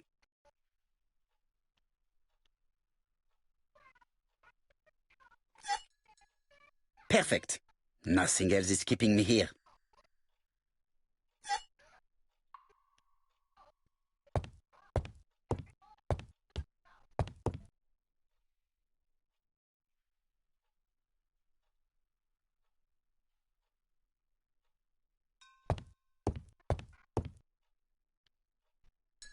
Hello, Hastings. I have finished in Sherstone. I will take the first train. Tell me, do you know how to restore writing on a burnt document? Yes, you just have to soak a cloth with a hydrochloric acid solution and rub the sheet of paper. Then the characters appear. Bien. You have been of great assistance, Hastings. Could you please order the solution as soon as possible? Of course, but what documents do you want to read? You will see, my friend. À ce soir.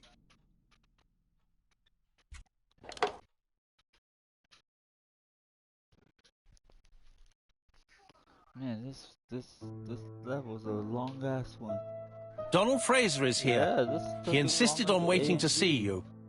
She's a bitch.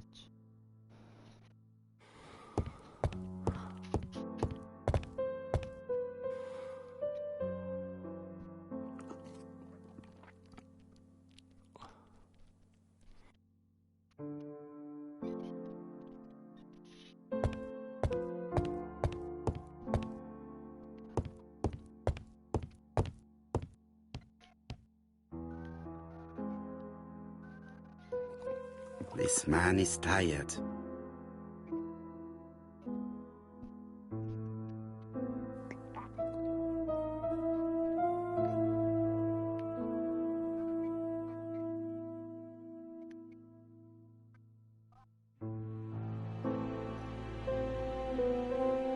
Donald is short of sleep, and it looks as if he didn't even bother to undress before going to bed.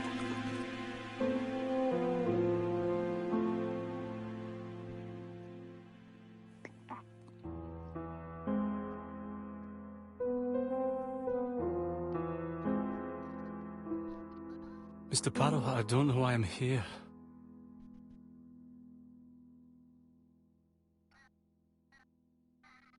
You wanted to talk, and you came to find the only man capable of hearing you. Mr. Poirot, since Betty's death, I've doubts about myself. I don't know what to do. And I keep having a horrible dream 3 nights in a row.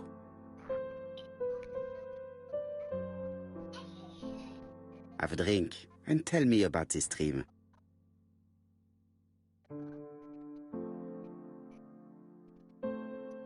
It's always the same. I'm on the beach with Betty. I grab her round the throat, and I squeeze, and squeeze until she's dead. Her head falls back, and I see that it's no longer Betty. It's Megan's face. Have you seen Megan Barnard recently? Yes, our grief has brought us together. I never really knew her before. She's really quite a remarkable girl. But I would never tell her about my dream. Why not? Is it her you are attacking in your dream? No, it's Betty. And once Betty is dead, it's Megan's face that appears in its place. Very interesting. Let us now try and get our brain cells to work.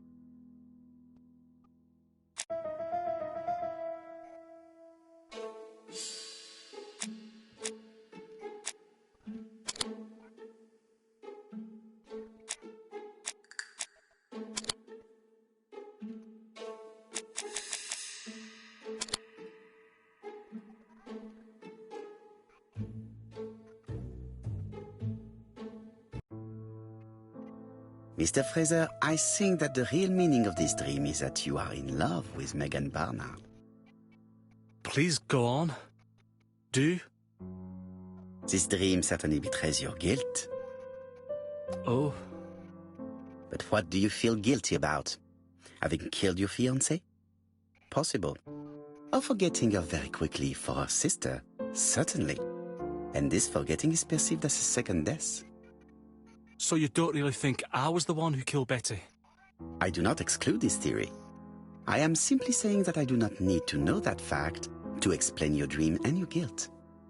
Thank you for being frank, Mr. Poirot. You've helped me a great deal. I'm going back to Bexhill. I'll not take any more of your time up. It is late, Mr. Fraser, and you are tired. I'll sleep on the train. I like trains. It's easy to sleep rocked by the sound of the wheels. Poor boy, he seems completely lost. Well, women seem to like him. I think Megan will take care of him. Oh, I remember. Did you order the product I needed? Yes, we'll be receiving it tomorrow. Bien, it is late, and I asked Miss Grey to come tomorrow morning. I have a few questions I wish to ask her.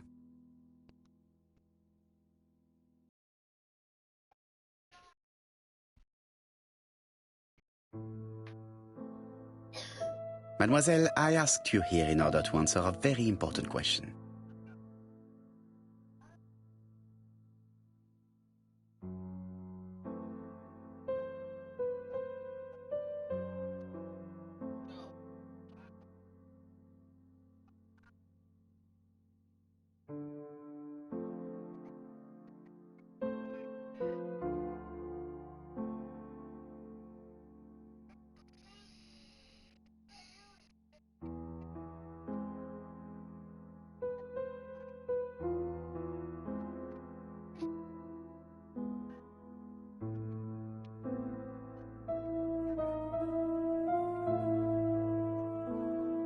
bit.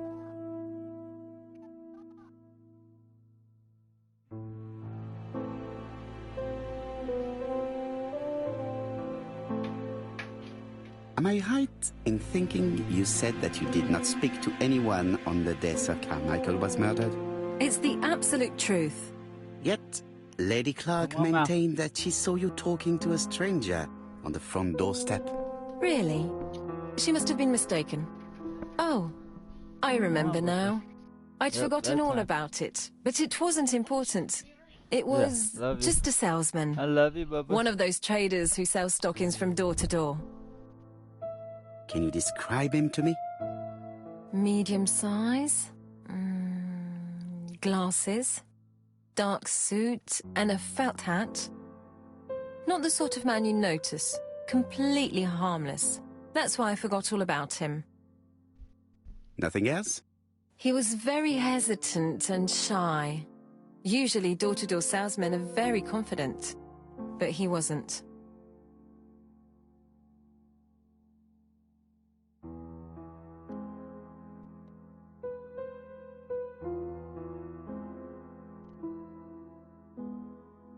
You did not leave Churston willingly, I believe. I don't wish to lie. Lady Clark did not appreciate my presence. And Franklin could not go against the wishes of a sick lady. He is a good man, and he worries a great deal about his sister-in-law. I noticed that you left some personal belongings behind at Churston.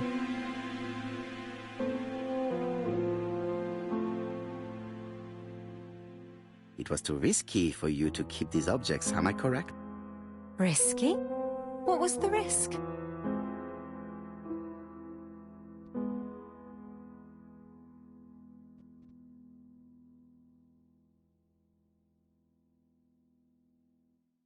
You know very well what Lady Clark might have said if you had kept these objects. Indeed. These objects were gifts. But Lady Clark would have been convinced that I'd stolen them. By returning them, I put an end to such evil gossip. Bien. I must ask you one last question. Please reply frankly with either yes or no. If Lady Clark had died, would you have agreed to marry Sir Carmichael if he'd asked you? How dare you ask such a question? Sir Carmichael treated me just like his daughter. And all that I ever felt him was affection and gratitude, nothing else. Thank you, mademoiselle. I will not keep you any longer.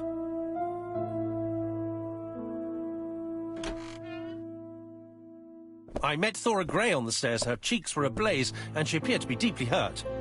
Poirot, have you offended the poor girl again? Do you have good reasons for accusing her? I accused her of nothing, Hastings. I simply asked her an important question she did not answer. Let us see if we can answer it for her. Let us now try and get our brain cells to work.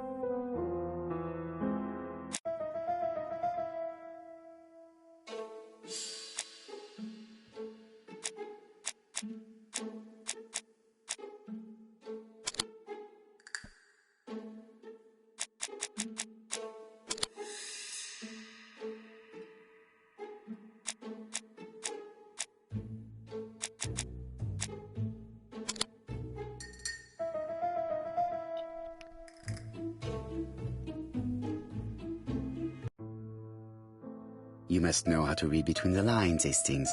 When Sir Carmichael refers to paternal affection, he is lying to himself. Read this engraving on the brooch. A dark dragon for an angel with glossy hair. These are the words of a lover, not a father. Lady Clark was not wrong. What if Sir Carmichael had fallen in love with his secretary? That doesn't mean that she forced him to do so. True, there are extenuating circumstances. She is a penniless orphan. But she is calculating. Just look how she avoided it when asked if she would have married Clark. I see. You think she seduced Sir Carmichael for her own gain, and that now she is doing the same with his brother. Poirot, your world is a very dark place. Do not get carried away, mon ami. We have another more important matter to settle. Really? Yes, would you believe that Miss Grey taught me something new? Let us now try and get our brain cells to work.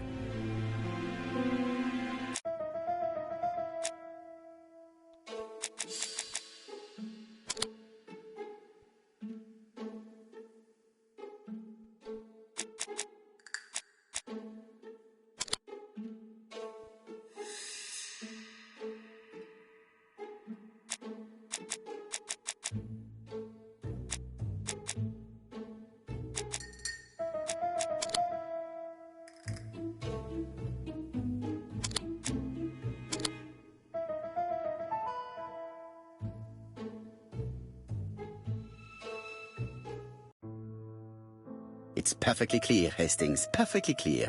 Indeed, a stocking seller visited Andover, Bexhill and Churston on the day of each murder.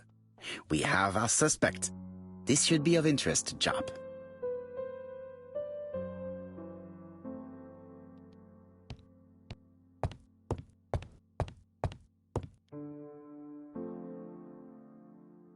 Ah, some cool hair.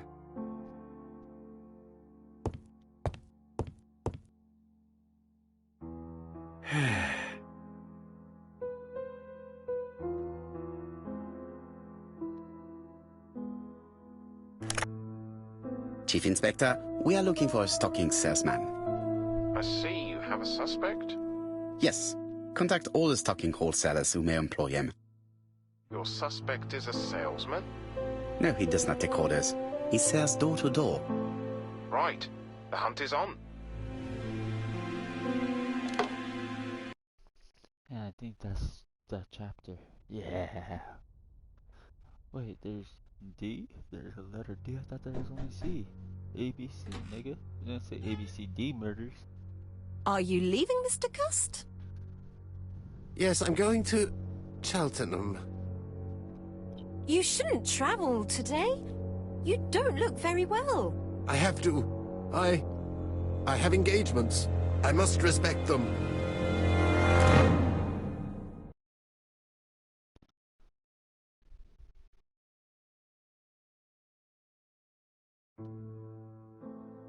Can you get the post, Hastings? And why don't you go and get it yourself? Très bien. What's going on? I've never known Hastings to be so disagreeable.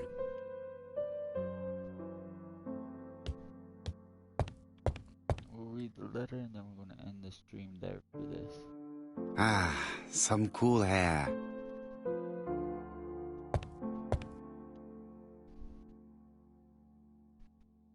Royal Mathematical and Statistical Society's Bulletin, September the 9th, 1935. The Alphabet Murder, a methodical madman. It's highly probable that the Alphabet murderer will kill again. Could we possibly estimate the number of victims in his next crime? Yes, and it is easy. As soon as we know the ratio of towns, cities and villages whose names begin with a D and the ratio of English people whose names are spelled the same. On the one hand, the ratio of towns, cities and villages in England with a name starting with D, and on the other hand, the ratio of English people with a name also starting with D. After this initial calculation, it is easy to deduce the likelihood of actually being murdered if you belong to the target population. Go to the last page to find our results and details on the calculations.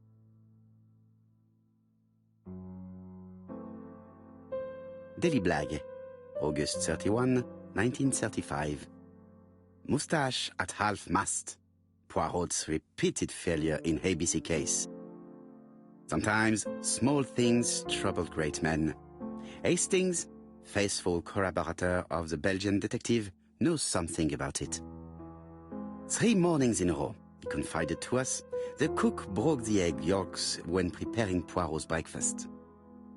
This apparently casual event has greatly disturbed my friend, to the point it breaks his concentration and slows his judgment.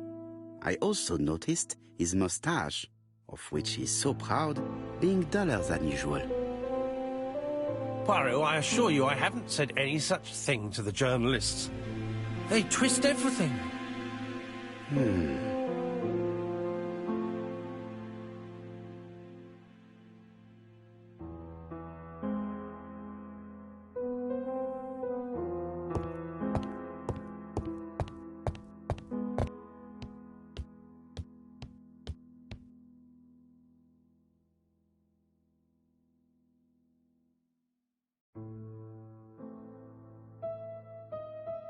Hastings' photo album. He is very proud of his bag.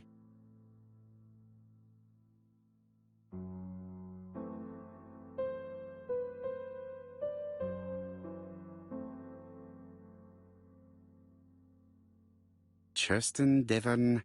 Population 500 inhabitants. Hourly of trains. London, Churston. Trains of evening. London, 6:45 p.m. Newton Abbot, 11 a.m. Churston, 11:45 a.m. London, 11:45 p.m. Newton Abbot, 6:08 a.m. Churston, 7:15 a.m.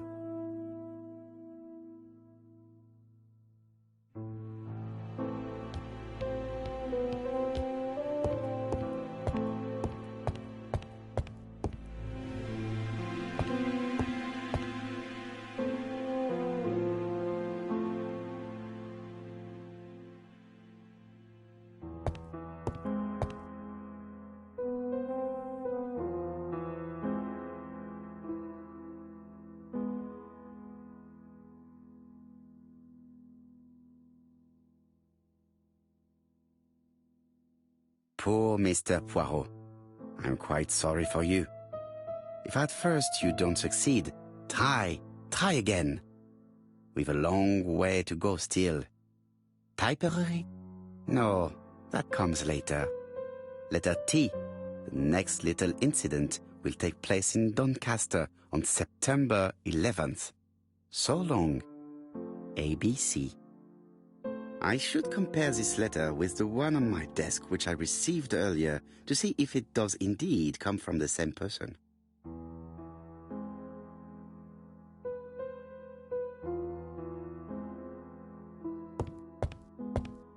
It is now the right time.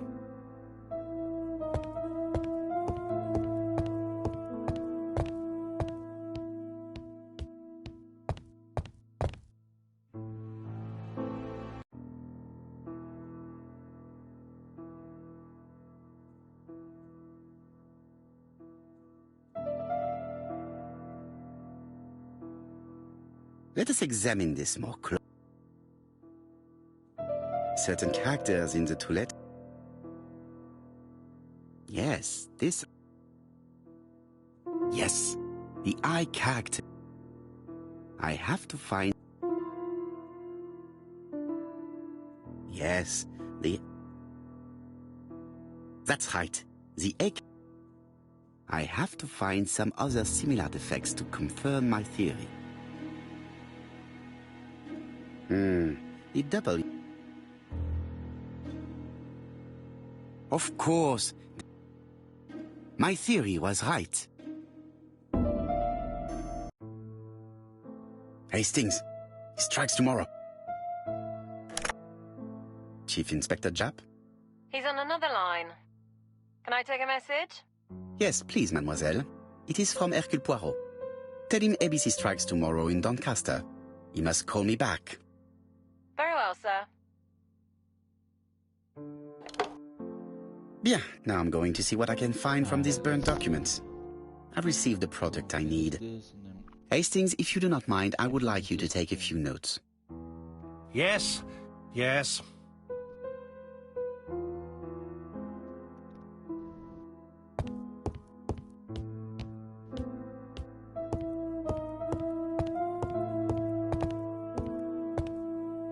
Now, down to work.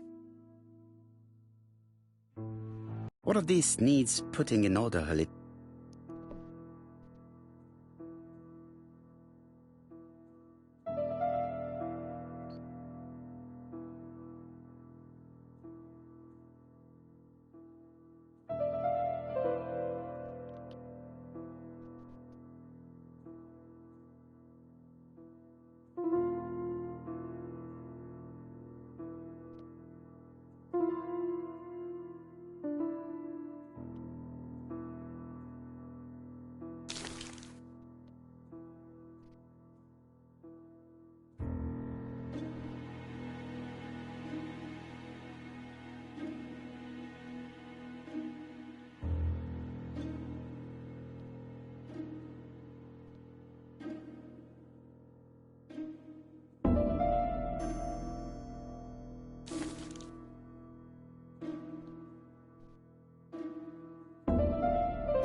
This page is finished. That's done. 3 more to go.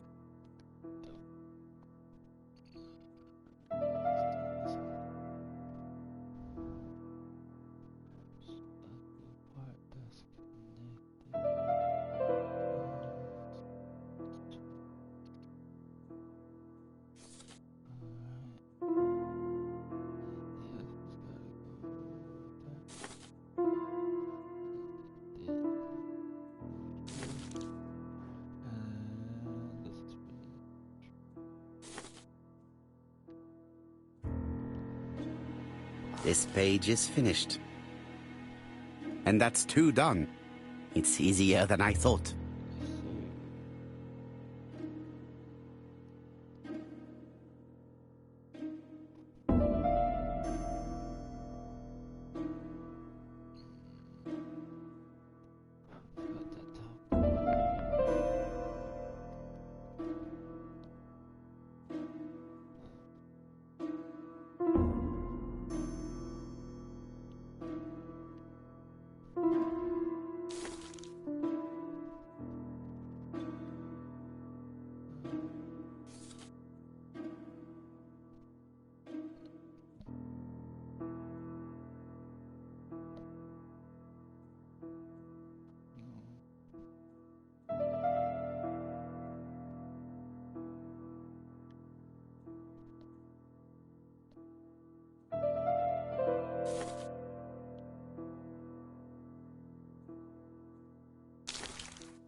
This page is finished.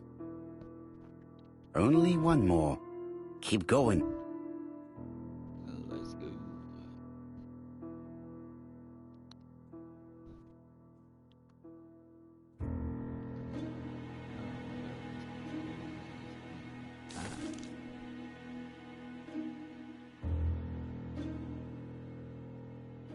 This piece should be placed here.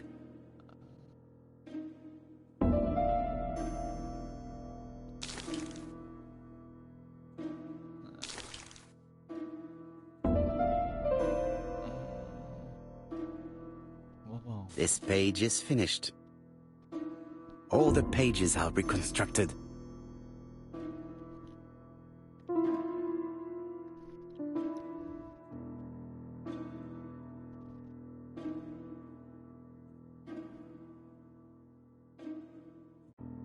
A dry cloth. A bottle of solvent.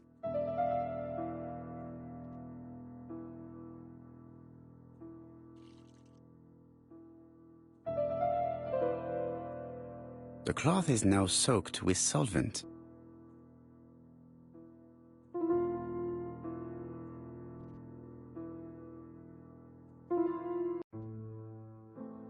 Got it! Make a note, Hastings, make a note. Mrs. Alice Asher, shop owner in Andover. Tracheitis, hemoptysis, prescribed laudanum. I got it. Look. Poirot, where on earth did you find these files? On a fire at the bottom of the garden at Comside. All right, but where did the person who burned them find them?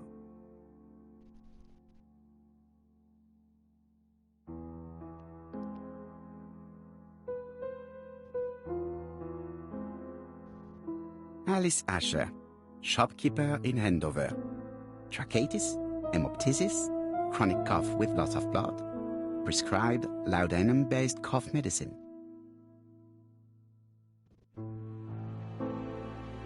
Betty Barnard, waitress in Bexhill. Chronic bronchitis, causing dysphonia. Advised to stop smoking.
Alexander Bonaparte Cust. War wounded, mustard gas and head trauma. Pulmonary emphysema. Hemoptysis. Coughing fits with blood. Suffers from absences and amnesia.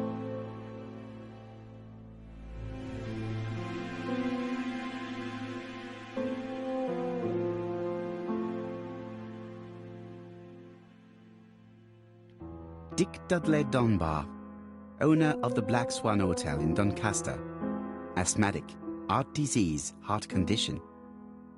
Let us now try and get our brain cells to work.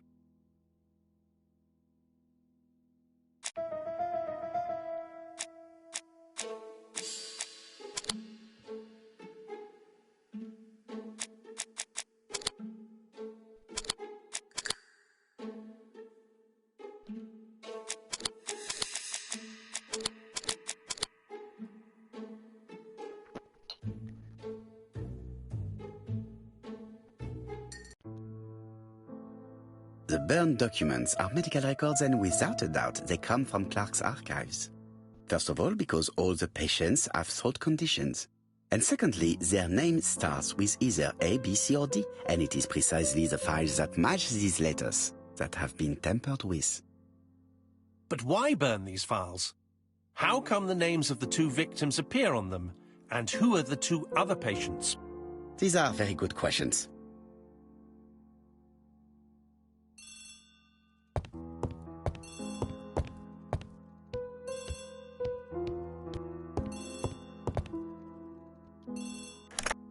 Hello, Poirot? Any news, Chief Inspector?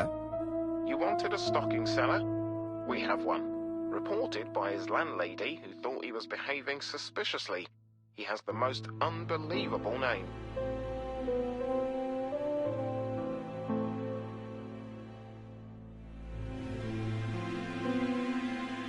Alexander Bonaparte Cust. Yes, Alexander Bonaparte Cust. How did you guess? Poirot, you have magical powers. It's a serious lead. I called Doncaster. A person matching Cust's description has been seen at the station. He got off the train from London, but after that, nobody knows where he went.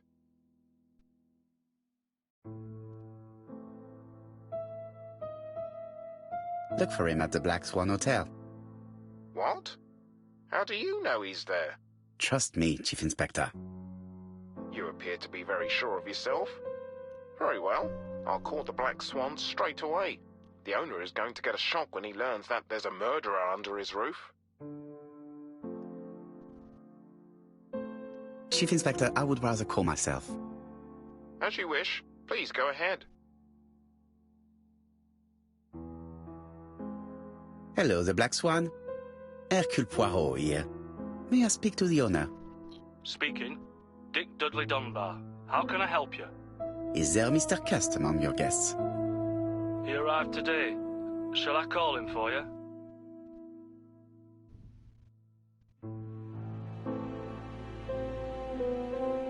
No, it is you I wish to speak with. But who is this Cust?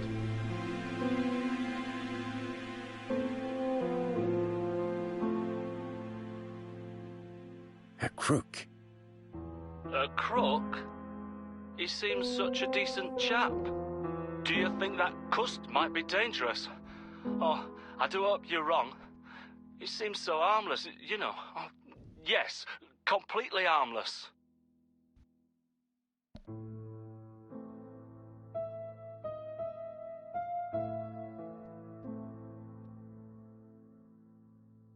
We must not overestimate the danger. After all, we are not absolutely sure he is guilty. What should I do?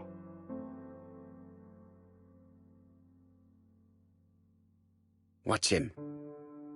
If he leaves the hotel, watch where he is heading. I'll call the police in Doncaster immediately. When they arrive, keep out of the way. Oh, indeed. I shall keep out of the way.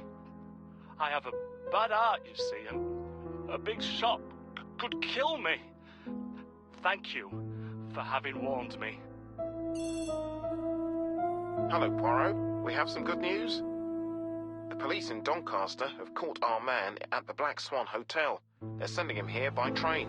While we're waiting to question Cust, we could search his room in London. Where does he live? The Marbury Guest House? I'll see you there. Yes, but start without me. First of all, I have to sort out a few details for Cust's transfer. I understand. À bientôt. Hastings, we are making good progress. Please go and search the room of our #1 suspect. With pleasure. I did have a dentist appointment, but I'll cancel. The dentist. So that is why you are so nervous and bad-tempered. A visit to the dentist is never an enjoyable prospect. But an unavoidable one. Go to your appointment, Hastings. I will manage on my own.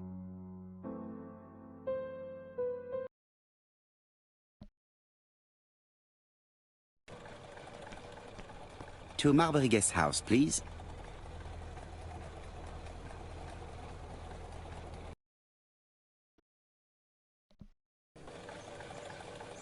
Alright, so I'm just gonna end the stream here. Probably.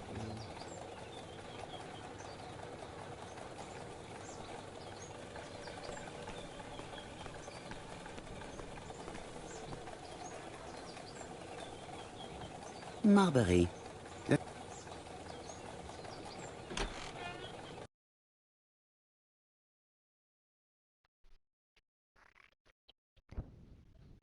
Alright, that's gonna end the stream there. Thanks for everybody that tuned in. Make sure you tune in. We'll be finishing this game up tomorrow or later today. Thanks for everybody tuning in. Probably might be streaming Rocket League or something next.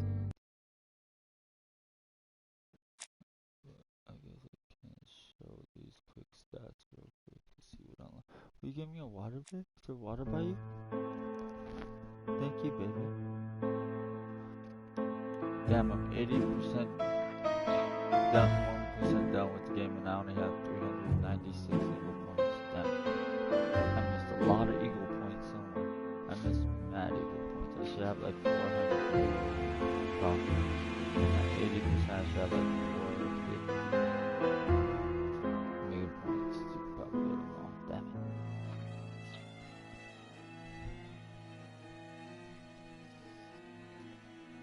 I can if you need to.